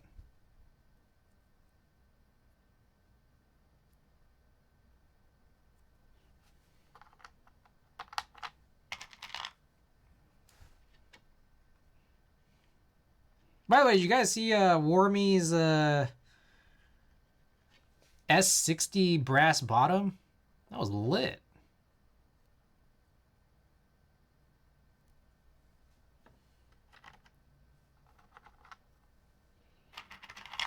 Tuned in last night for that very short stretch of time. She was working on replacing the S60 bottom. That was pretty cool.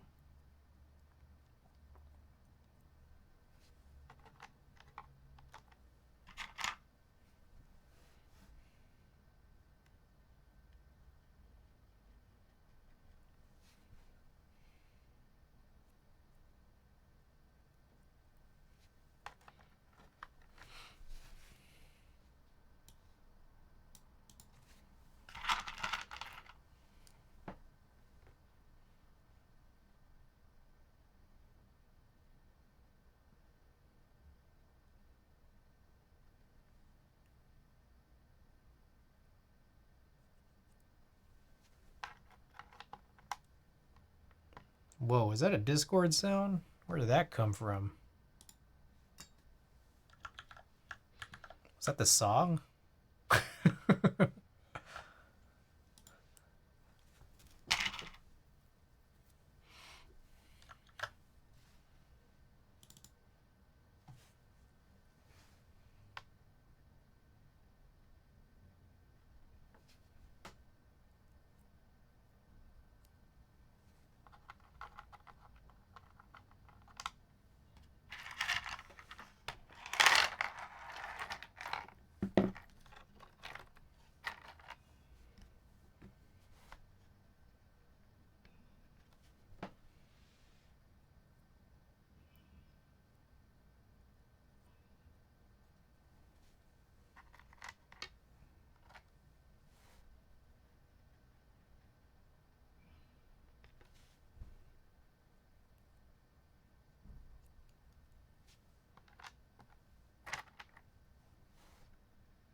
How many have we done? 2, 4, 6. All right, we're more than halfway through these bottoms.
Also, still need to buy those like all that Hako stuff.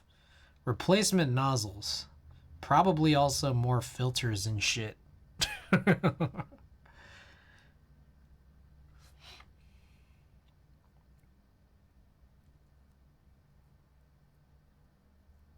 Hey, I got a question. Does anyone here have business cards?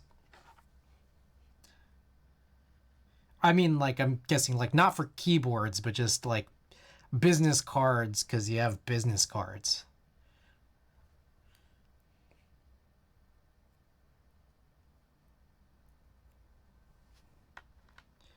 I come across these situations where I'll be like shooting shows and then someone will come up to me and ask like, "Oh, you got a card?" Or other weird situations where people will be like, "Hey, can you take my picture?" And especially in that latter case, it's really weird. They'll ask you your picture and then like I have no way of getting it to these people. So like when will they ever see this? Anyways, I was thinking of just getting some business cards, but I was thinking of also getting these, also getting them like pretty nicely done. I don't know. Either having them raised, like embossed, or like debossed, kind of like letterpress. But then it gets like kind of pricey.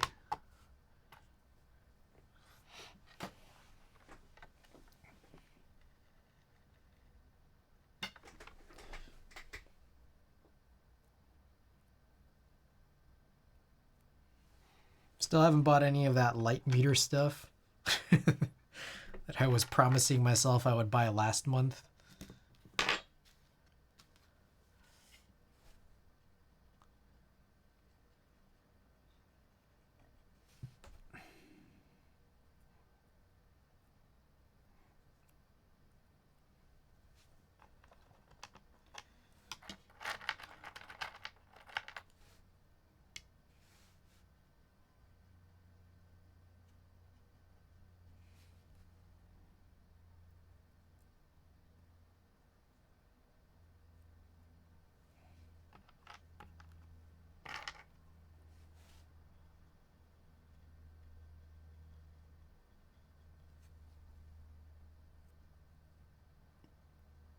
Has anyone tried those TX AP stabilizers here? I still haven't gotten an opportunity to.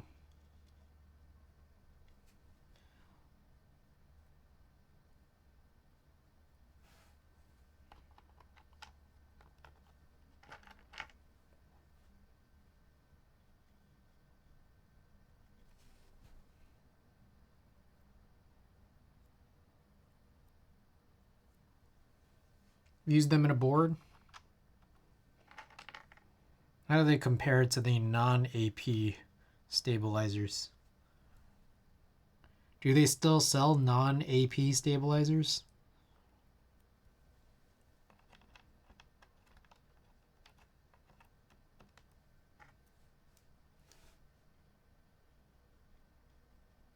Is there a price difference?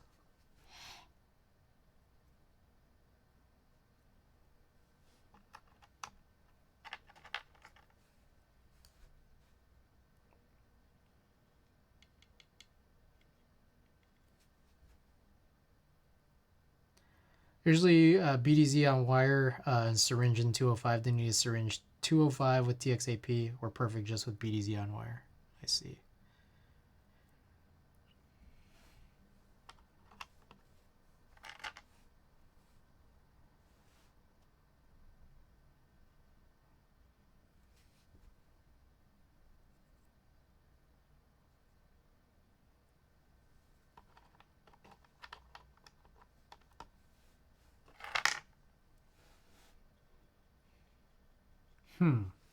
Hold on. Just thought of something here.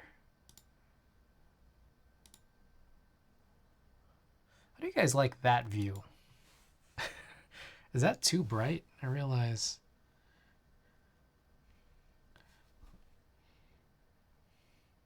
Is this really even dark mode streaming? I got this screen that you guys can't see shooting white light.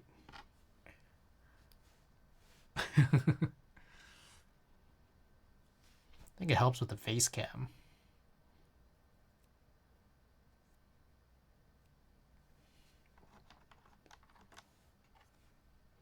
I don't know why I never thought of doing this before.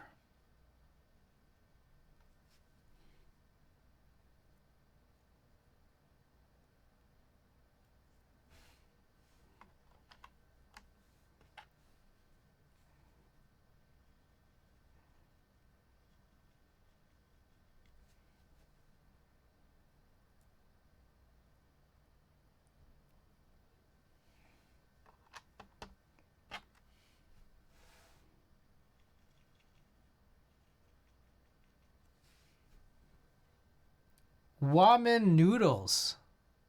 Thanks for the follow.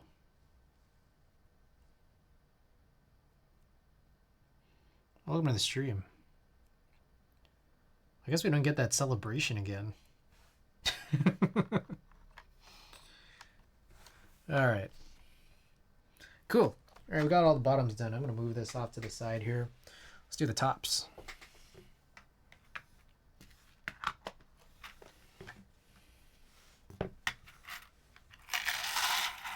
I guess I could have always just done that. Pour them out. So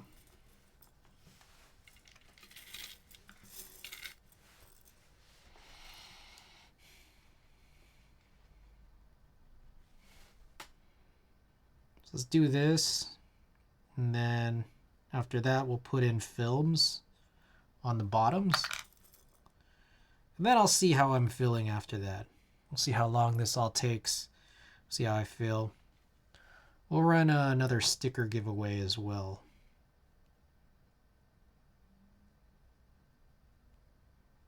I haven't worked on any of the international packages yet either.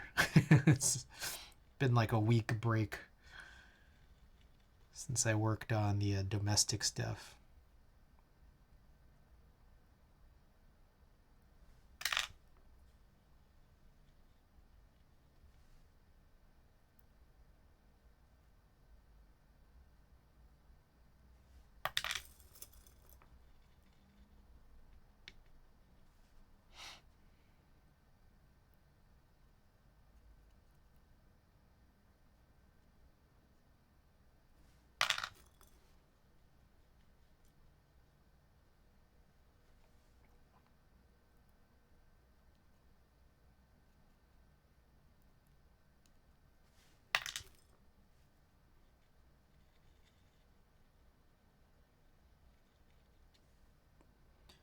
What you guys been snacking on lately?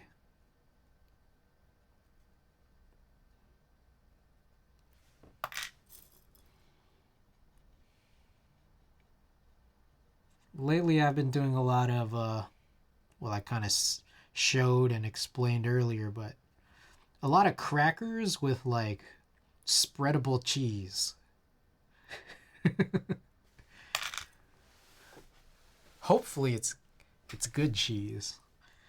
Not using like that spray cheese. You guys like brie? I like brie. Thoughts on easy easy cheese? That's what it's on. Randy Ocean, welcome back. Baked brie with blueberries. I've been stacking on brie a lot lately. Oh yeah, man, so good. You guys like water crackers? I realize water crackers are pretty cool because like they're just like they're just a vehicle, but like they don't need to have flavor because you're gonna be eating it with something that'll really highlight it anyways, right? Baked brie with blueberries. It's pretty good. Love it. Still use cherry clip-ins. I always get worried that the clip-ins just aren't tight enough for the wire.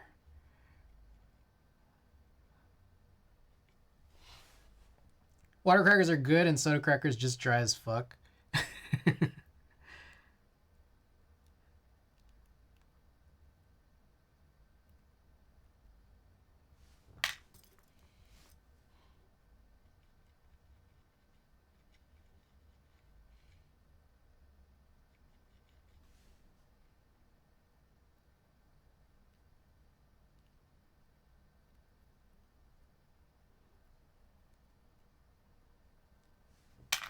Weather has been kind of crazy.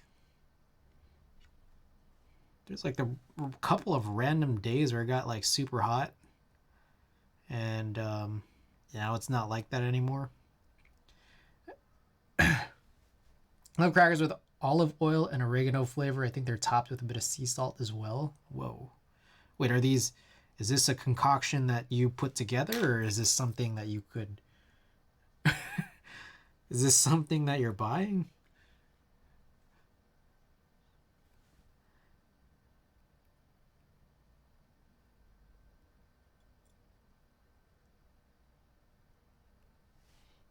You can buy them in the store? Oh.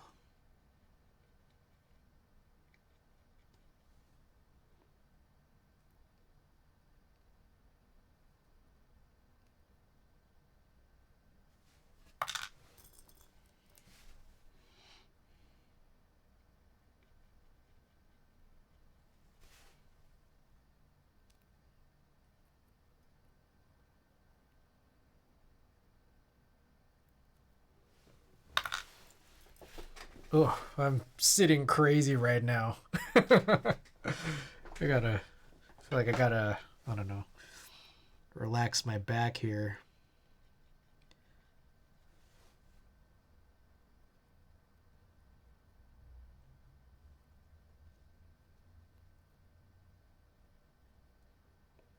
I feel like as of late, I've been trying not to get like crazy junk food, but I still have been eating pretty junky.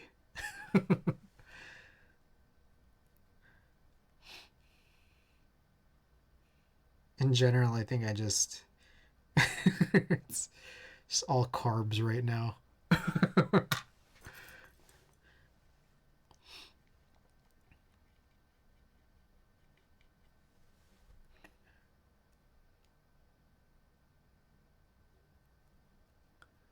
No such thing as junk food, just caloric fuel.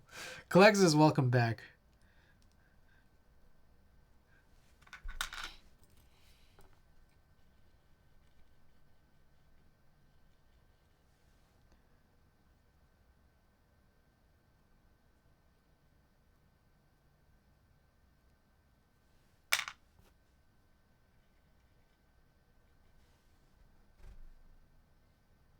Whoa. Woman Noodles, thank you for the prime. Oh, what an honor. What an honor to be your prime sub. I know people only get one of them a month. Appreciate it. Thank you for the support.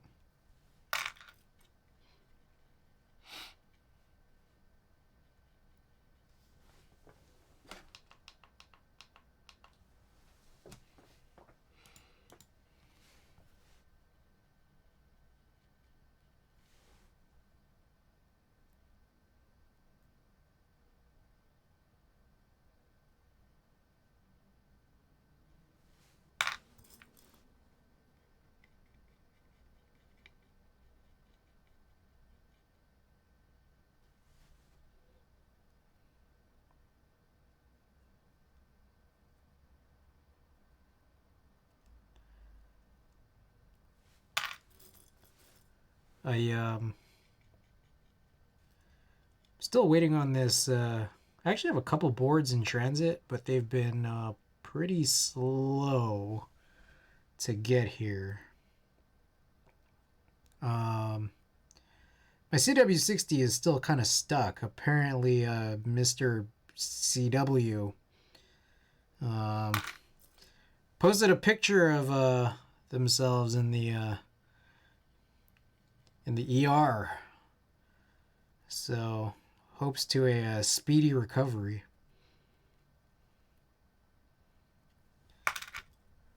I also have an HMKB that still apparently seems to be stuck in Germany, or at least is traveling overseas. But it's kind of weird because it's supposed to be coming via DHL. DHL's been a little slow for this specifically. Let me check.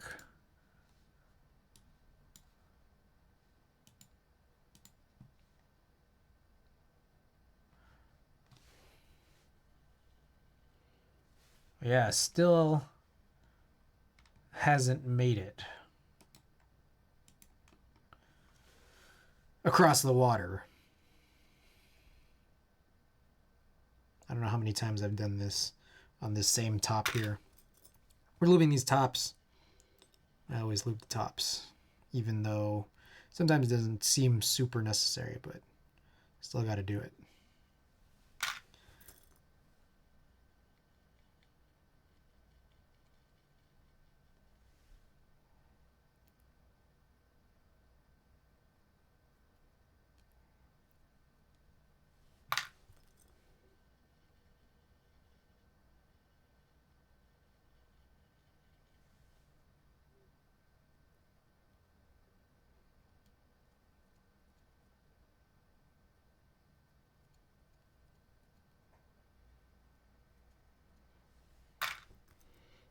All right, I got a question for you guys.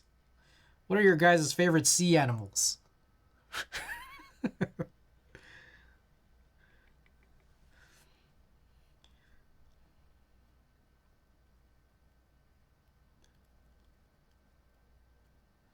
Top 3 sea animals ranked.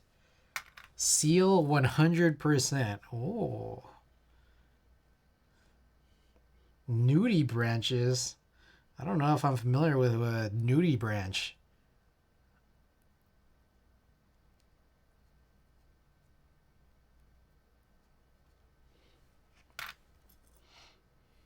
Do you guys like this? Whatever this is? Cuttlefish? Ooh.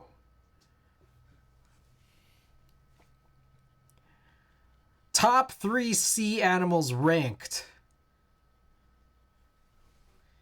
You gotta do it.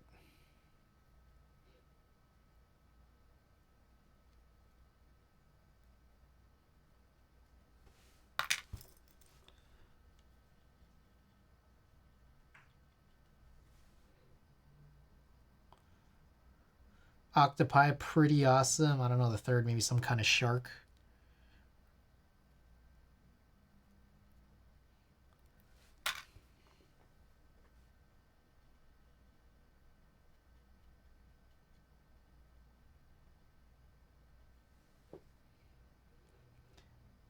You know what was sad? I remember like when I was in elementary school, there was a girl who was really, really obsessed with orcas, killer whales. And I don't know, I found it like super charming, but I kind of feel like other kids made fun of her for it.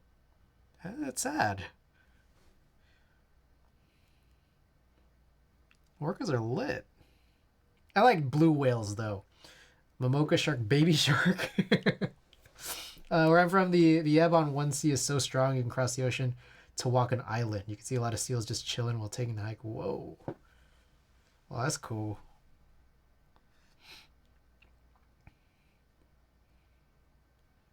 I think for me, I like squids. Squids are cool. Then probably urchins. I like urchins.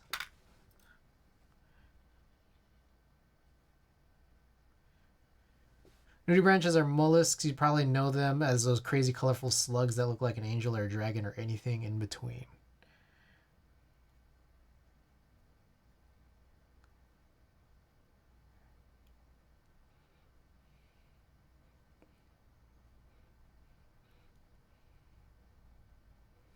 I like oh, I like mudkips. Mudkips are cool.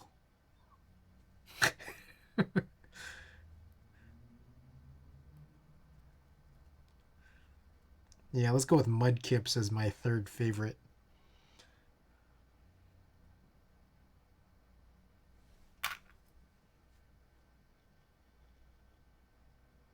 Seahorses, pretty cool too.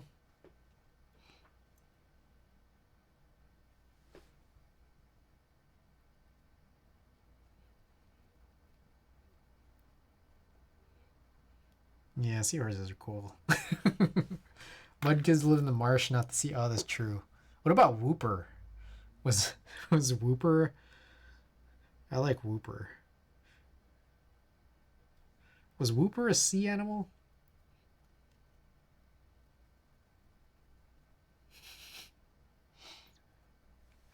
I'm guessing probably also a marsh, because I think it was like park ground too, huh? Amphibian? They were amphibians, huh? I did say sea creature. Whooper's a sea animal based on the axolotl. I see.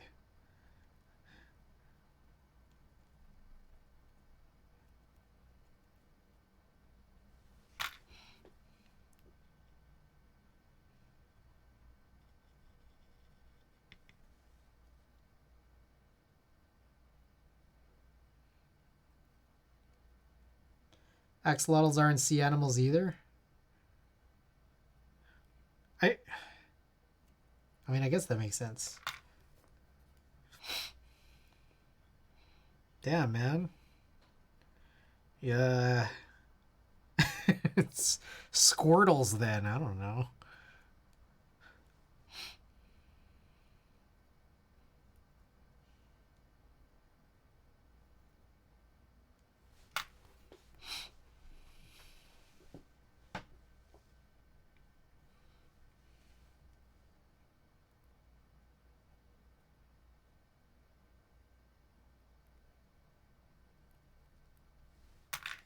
I may have asked this in the past, but maybe some of you guys were here, maybe some of you guys are not. But I got a question.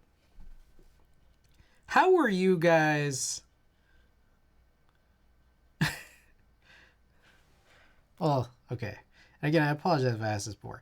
But how were you guys using the internet in the mid 2000s?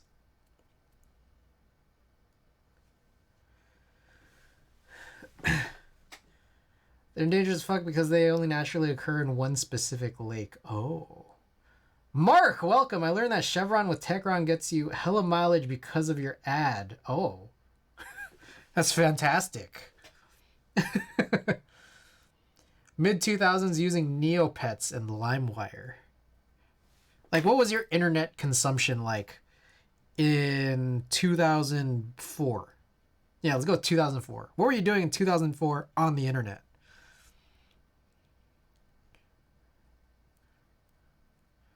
2004 Zanga. Oh. AIM? Okay. Neopets, Guy Online, AOL shit. Weird death clocks. I remember at that time, if I recall correctly, Windows didn't have your clock synced to the internet. Or like the standard OS clock wasn't synced to the internet. So it's like every now and then, like I'd have to go to time.gov to sync my OS clock. Wasn't using the internet back then, too young. Time.gov wasn't my only internet usage. I want to make that clear. I want to make that totally clear. I just thought of that because Mark mentioned clocks.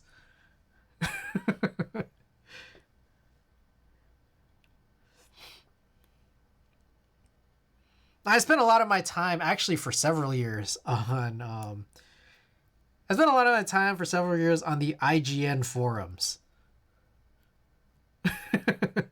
And one thing that I found really particularly strange, and I was just thinking about this, like, there's a reason why this question came up.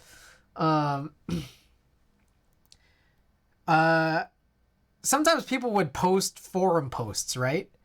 And then, like, there was just like an unspoken agreement to allow random people to hijack your topics and just like force you, not really force you, but like they would just kind of completely obliterate the discussion and just say like, oh, just rank these things. And so I was just thinking about that when I said top 3 sea creatures ranked would be like a thing that you could conceivably say on these forums if they were talking about a video game.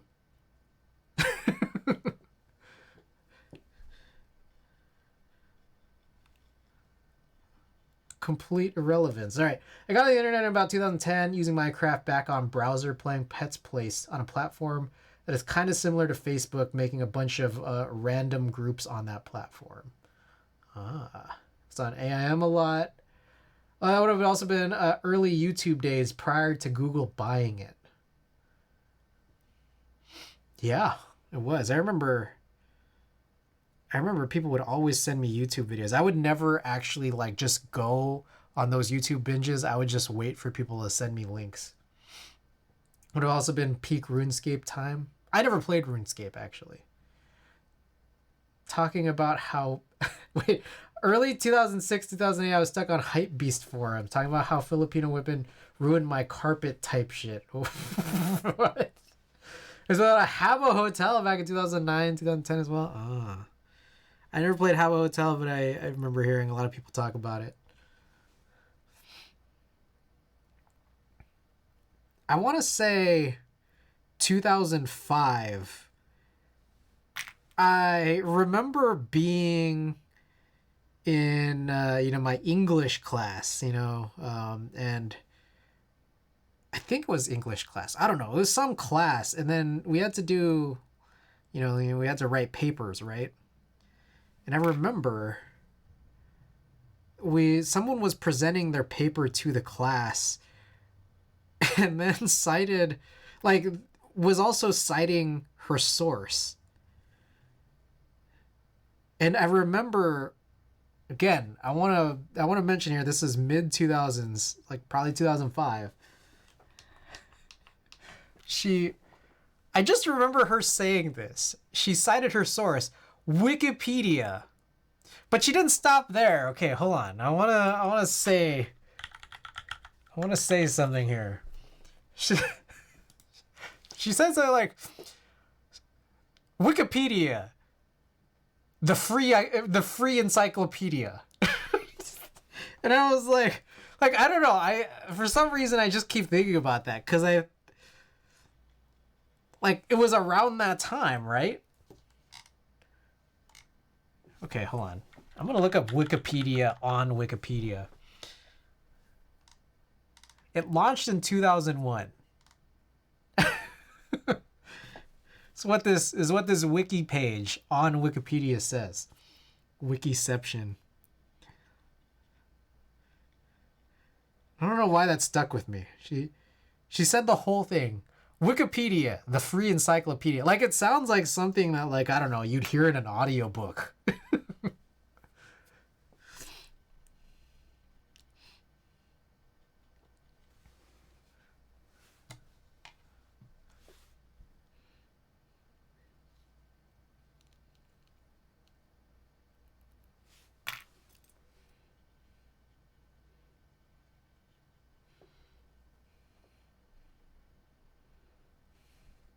I remember, must have been maybe closer to 2007, 2008 or so.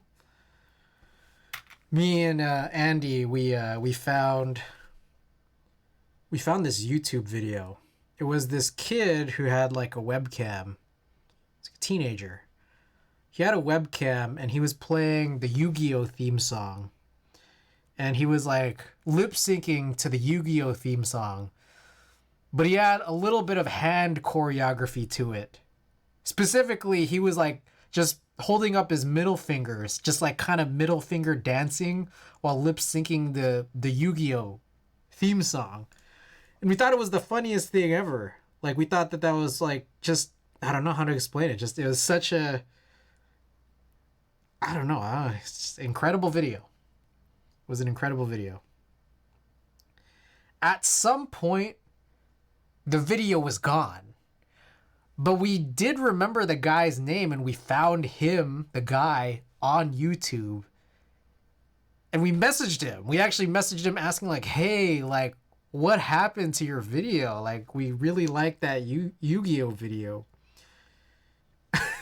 And he messaged back saying, like, oh, yeah, sorry, man. I was just, like, kind of messing around trying to test the webcam. Like, kind of embarrassed by that video. That's why I took it down.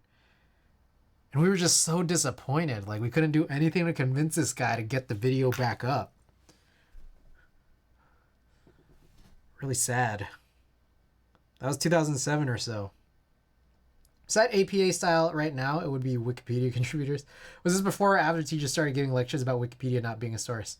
Like, right before. It was literally right before, like, the influx of, you know, anti-Wikipedia source usage, which was why she was allowed to do it at that time. But I can't lie. I know exactly why. Like, it totally makes sense to this day. I was part of this, like,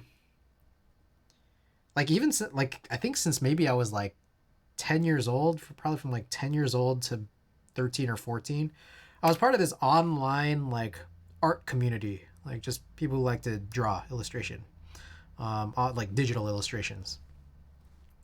And I remembered that, like, Family Guy had this joke. So this is maybe around 2003. So Family Guy had just, or like not just, it had gotten canceled, but then like in syndication on Adult Swim was when it was starting to pick back up. So before its revival, 2004. Anyways, those first 3 seasons, there was some joke about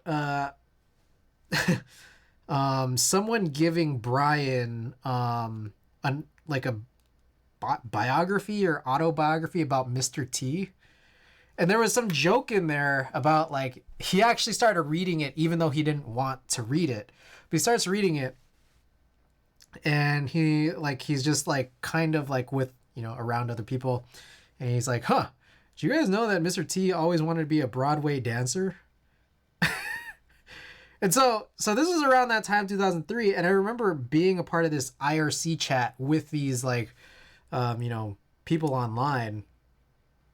And then I made the joke, like, hey, like, you guys should, like, look into how to change this wiki article to to talk about how Mr. T always wanted to be a Broadway dancer.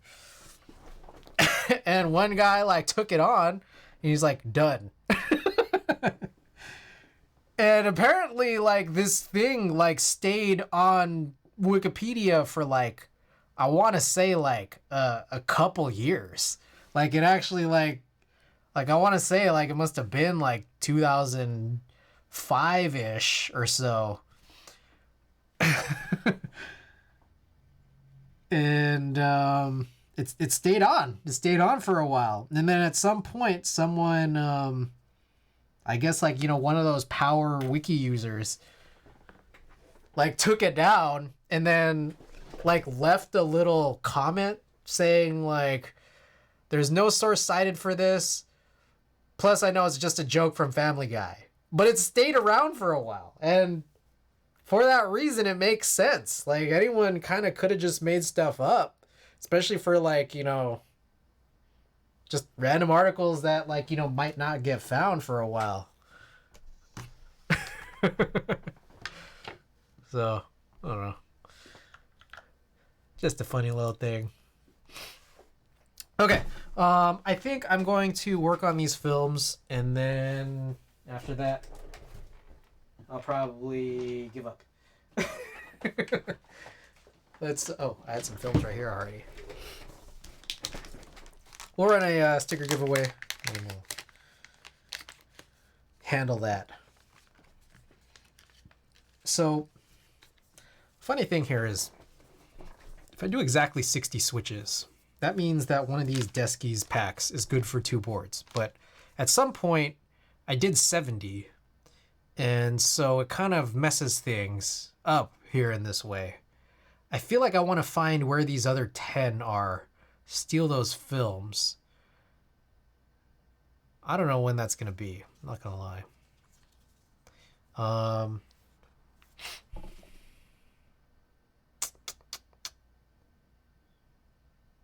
You know, I kind of think I might know where they are.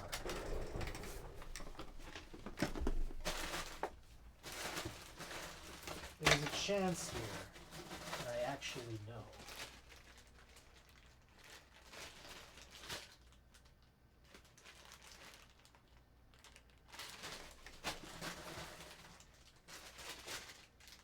There's also this chance that I don't.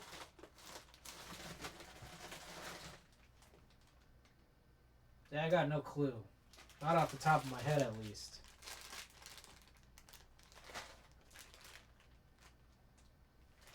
I don't know when I first started buying those blue ones. I think it might have been... I think the blue ones I started buying...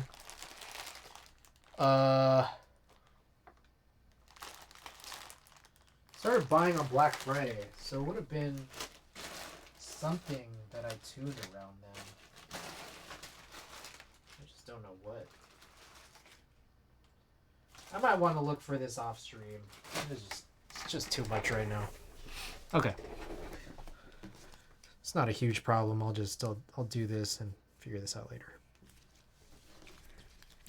Actually, I remember someone in my class got in trouble for writing an essay citing facts they edited into multiple wiki articles the night before. That's crazy.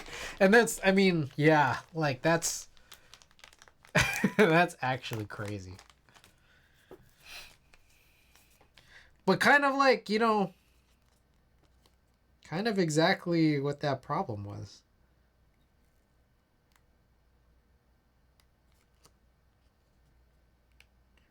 Ooh, I don't know about these cuts. All right.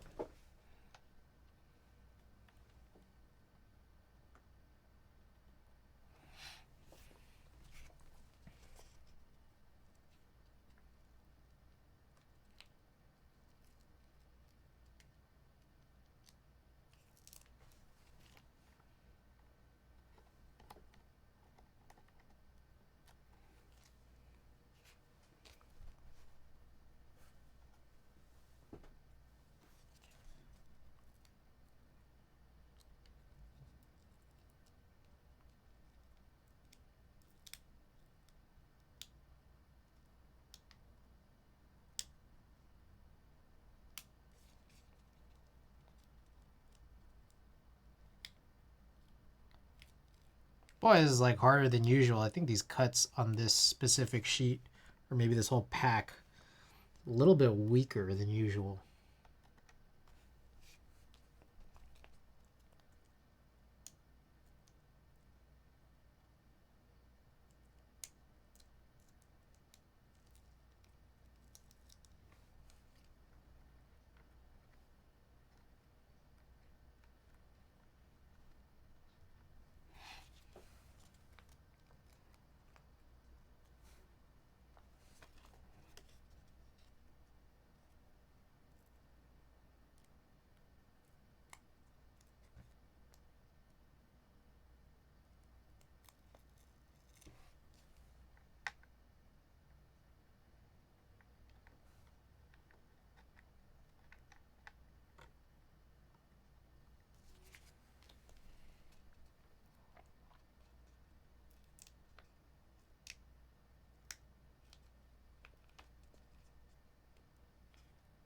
Oh my god. Okay. Will using tweezers help?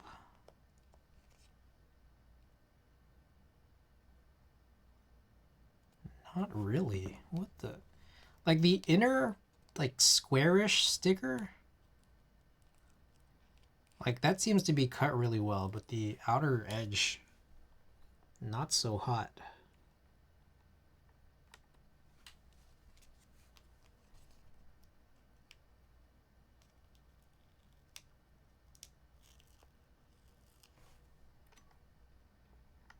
What if I do all the peeling in one go and then lay them out after? Let's see how well this works.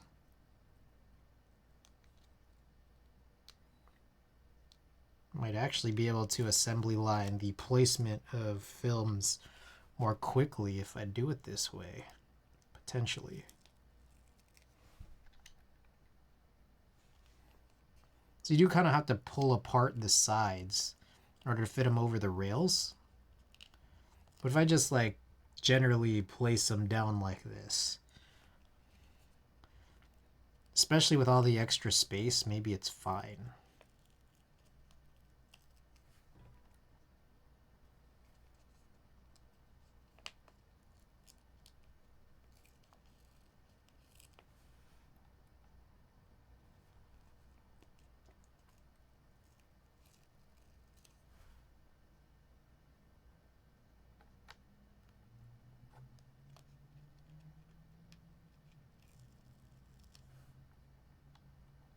All right. Okay, I can see why this would be weird. Maybe I'll do one column at a time.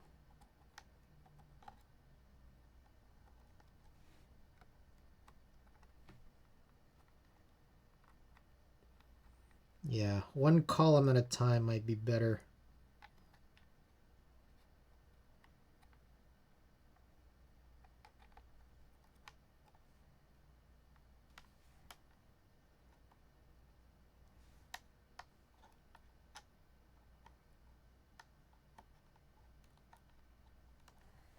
How long are you streaming tonight? Probably just when I finish this process, which hopefully shouldn't take more than 15 minutes. I think that that's also probably super generous. Do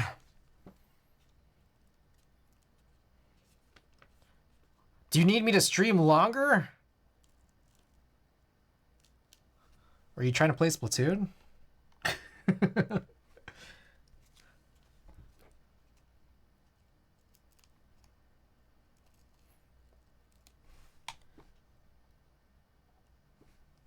You can play this weekend? Yeah. Splatfest.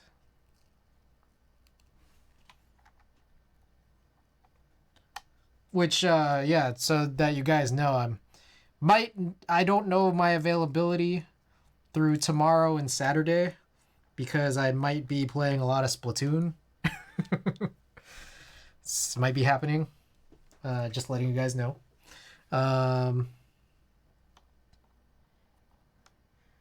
I'm gonna try to be back for sure on Sunday and also Monday, but Friday and Saturday up in the air right now. Playing it by ear. Don't tell them that. I'm just letting you guys know. Rough schedule.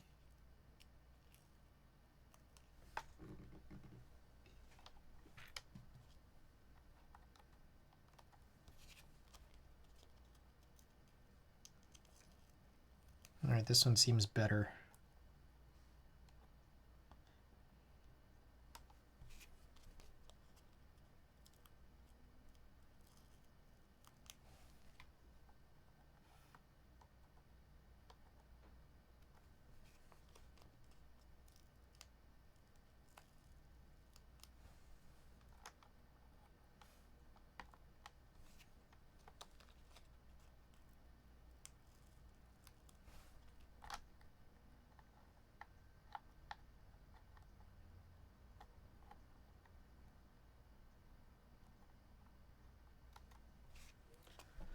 What was your music player of choice in 2004 to 2006? Winamp. Winamp, Winamp, Winamp. Or that. It really whips the llama's ass.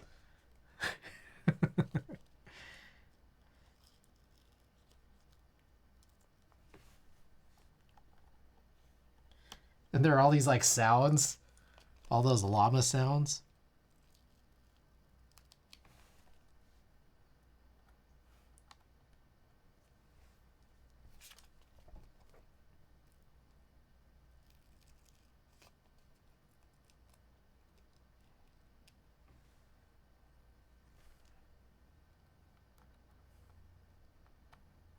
Remember when everyone was really into llamas? I feel like that's kind of like 2023 is has been capybaras. But there was like this crazy obsession with like llamas and then alpacas. Remember that? Were you into PC cafes back then? Into them? Not as much as others, but I did go here and there. It was fun. I remember this was before I had a phone. I'd have to like walk across like the PC cafe that I went to was in like a plaza, and I'd have to like walk across the plaza to get to a payphone if I wanted to call my dad for a ride back home. I remember that. Your streams always make me, one, hungry, or two, unlock memories about things I had long forgotten about. Jesse! Welcome back. Are you a boomer too, Calixtus? I stopped doing typing tests daily and my speed has fallen the fuck off. Damn. Yeah, you gotta do it, man. Guys, stay fresh. I'm feeling like it right about now, yeah.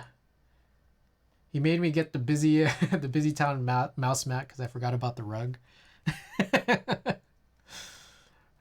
Welcome to the club.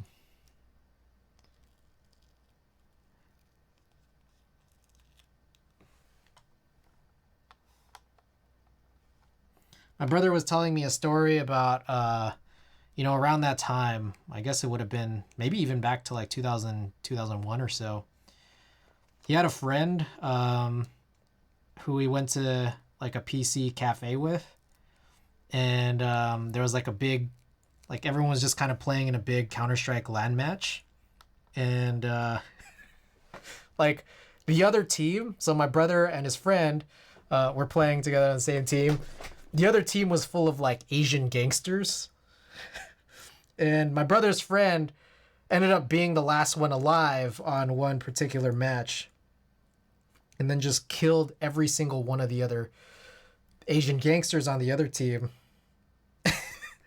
And after that, he stands up and he's like, "I'm the best Counter-Strike player alive." And then like my brother and all his friends were like, "Dude, shut up."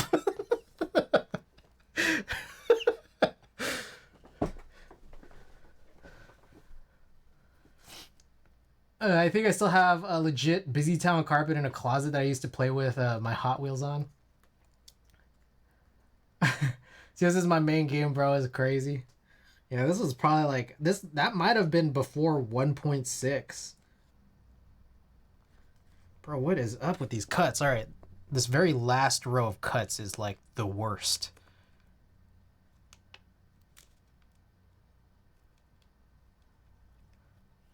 Before 1.6 is a legit OG of the game. Yeah, no, we were playing. I think the earliest one I played was like 1.2. Then I had these like crazy skins. I was downloading all these skins. I was like changing like the gun sounds. I only played 1.6.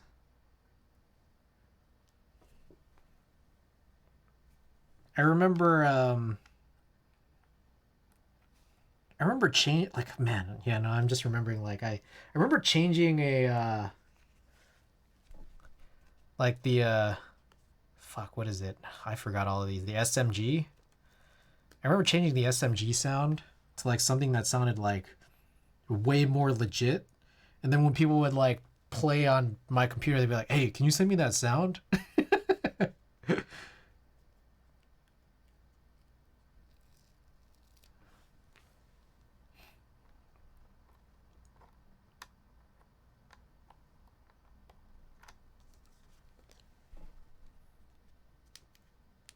I've never played CS:GO.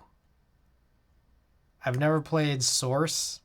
I think 1.6 is the last one I played.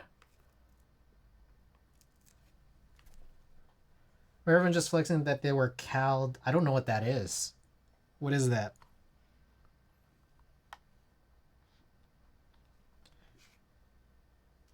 I was like, isn't everyone in Cal O? What is that, like a YouTube clan? What? It's like an open division for tourneys, I think. I see.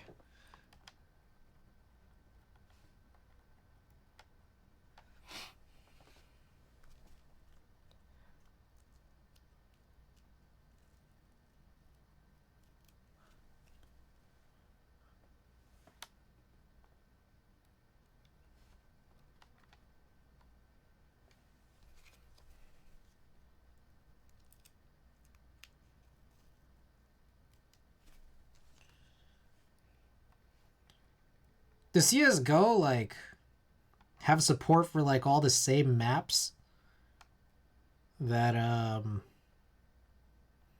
that 1.6 did?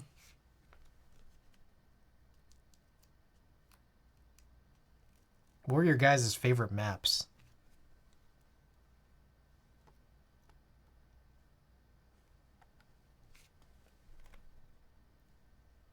FY, I remember Ice World. I remember I liked Ice World 2K. You ever played Ice World 2K?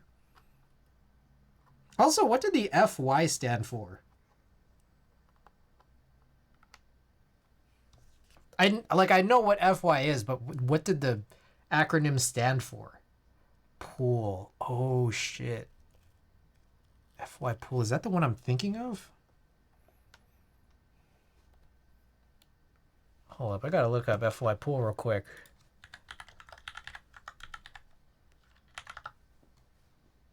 FY Pool Day? Yeah, holy shit. Damn, like I think about that sometimes, but it's just wow. I forgot the name of it. I mean, I knew it had a pool in it, but I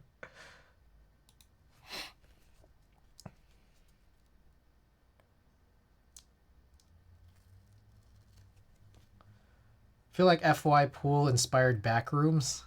Did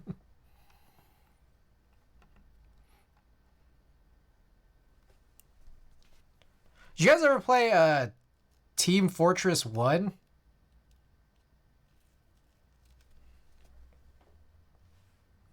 I remember there was a point where I was playing Team Fortress 1. I never played Team Fortress 2.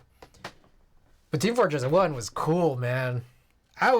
I'm shocked Team Fortress 1 wasn't bigger than it was. Cause that game was fun.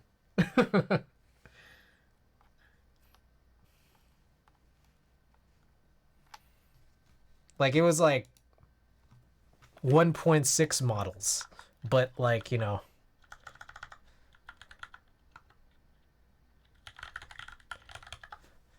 Damn, I gotta look at this. Give me 1 second. I have to unlock these memories real quick. Damn, you dude, okay, we gotta look at these together. Check this out.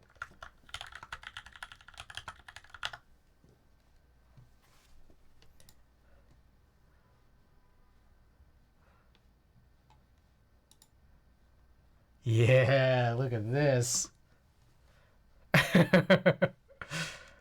Oh shit. So good.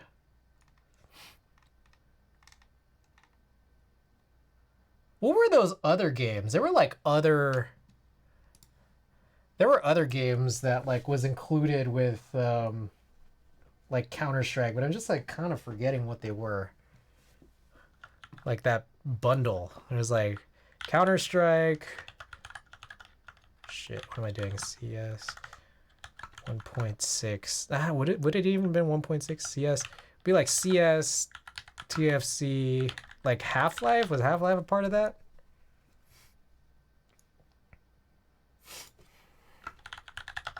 There was some other one.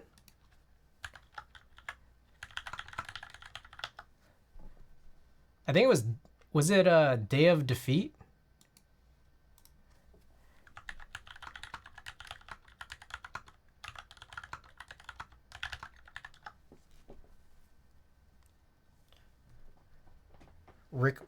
Ricochet. That was a thing too, right? Ricochet. Holy shit.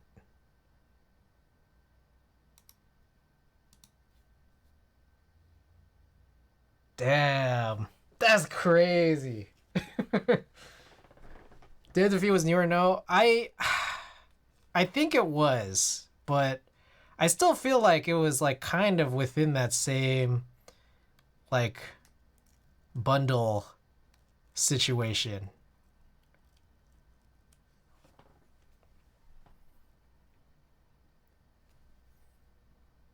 Do you guys remember like okay, as someone who really does not often play PC games anymore, do you guys remember buying like physical copies of games and like having CDs with CD keys?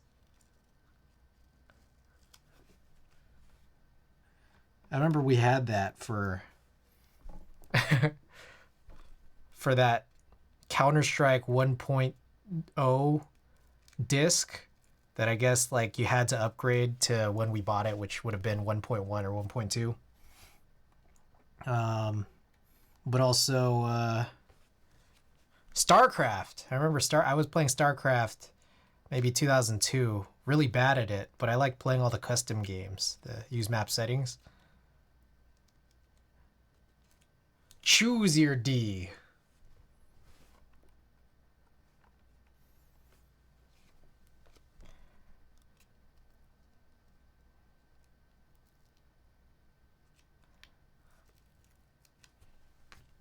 You guys remember Choose Your Defense in StarCraft?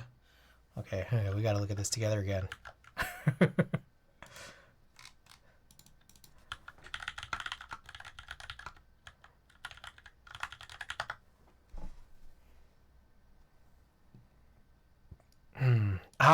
That's it. This guy right here. Choose Your Defense 10-way. Oh, I shouldn't just click random links, but here we go. Does any of you guys remember this? This one was so good. You guys remember stacking? Was stacking a thing in StarCraft 2?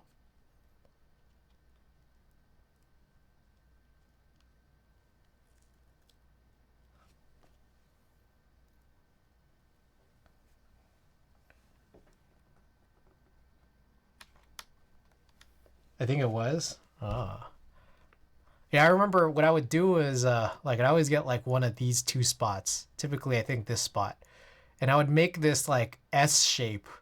So like I'd put like a C right here and then a backward C right here.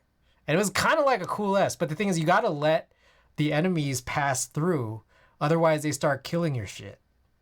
But I'd make these I'd make this like S-shaped defense right here. Then I'd put like a stacked what was it? Fuck, those cannons, those Protoss cannons, and it would just like kind of beam at everybody as they just it would go through.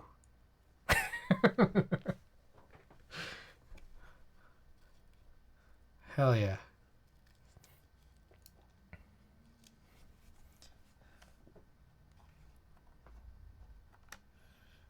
Then you'd always like in between the rounds, like, you know, you'd start, you know, all the enemies would come, but then like there'd always be some moron who would accidentally turn off their lights, so then they couldn't attack. You guys remember that?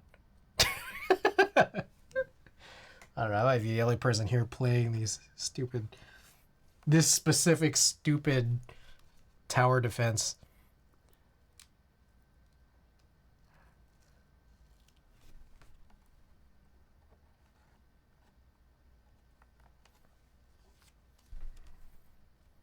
All right. We're finished up with this. I don't know when I'll get to finishing this. Maybe it might be tomorrow. Maybe it might be the next time I stream. Could be Sunday or whenever. Sunday or whenever. But that's the end of putting these films on. So I think it's time, guys. It's time to run a little sticker giveaway. Oh, cool, with a little sticker giveaway.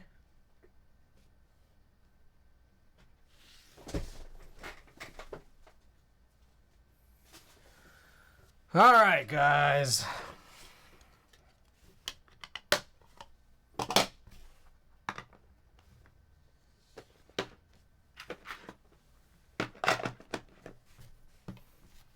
Let's go.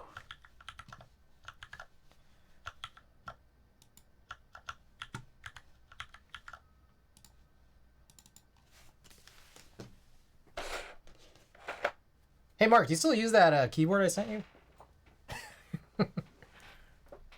Just curious. I'm getting marbles open right now, guys, but it looks like there's apparently an update that should hopefully not take too long.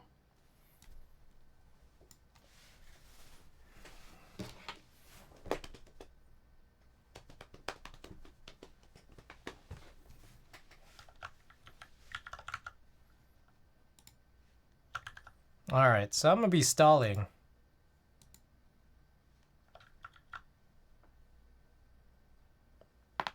Ooh, y'all hear that? That was crazy. Crazy. Not as much. It's chill.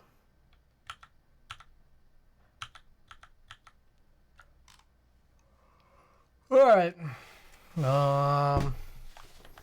Let's play Flappy Bird Typing Tutor while we wait for this update. Has a problem with its keys. Really? There's a problem? Freezes my computer out of nowhere. Oh, that's not good. All right, it's been a while since we've done this.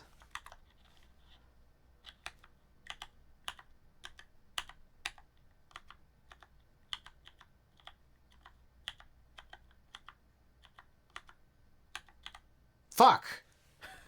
Started a year ago?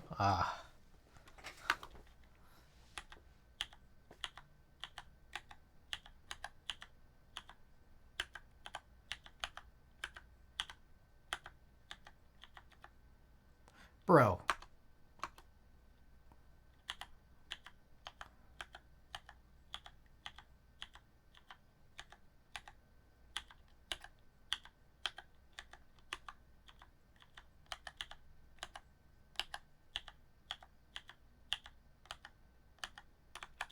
Fuck! Up until that point I was using it. It was a good run. Aw. Did you try it on other computers? Does it cause other... I don't know. If you want to send it back, I could troubleshoot it. Bro. This game sucks.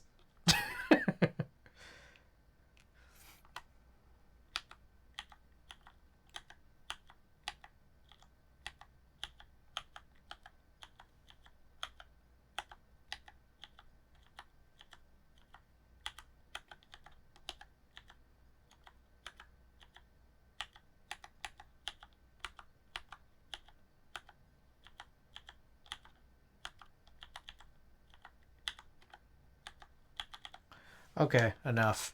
Enough of this. Bro, this update's taking forever, guys.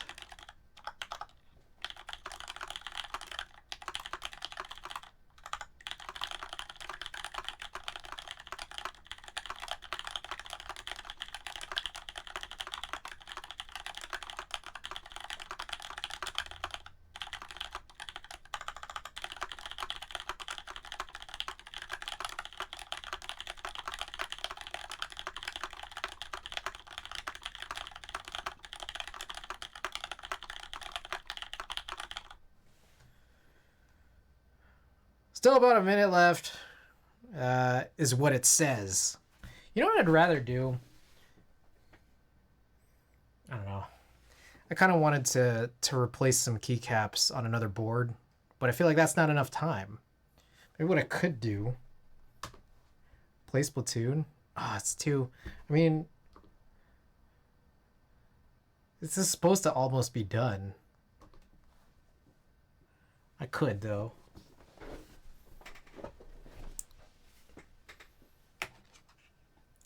Not just wait. Yeah, no, it's getting pretty close. Here's what I could do. I look for those films I was talking about. I poke around for them. I don't know what it would be. Actually, let's take a look. I'm sure there was probably on my collection here somewhere, someplace where I could imagine something that those blue films would have gone into.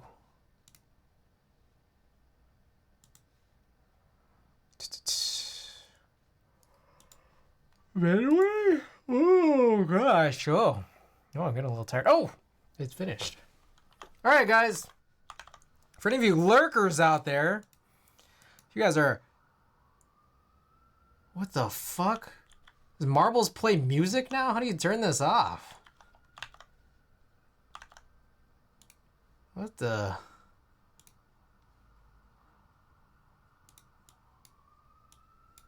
Okay. Sorry about that. Hey, I gotta go sleepy. All right. 1 second here.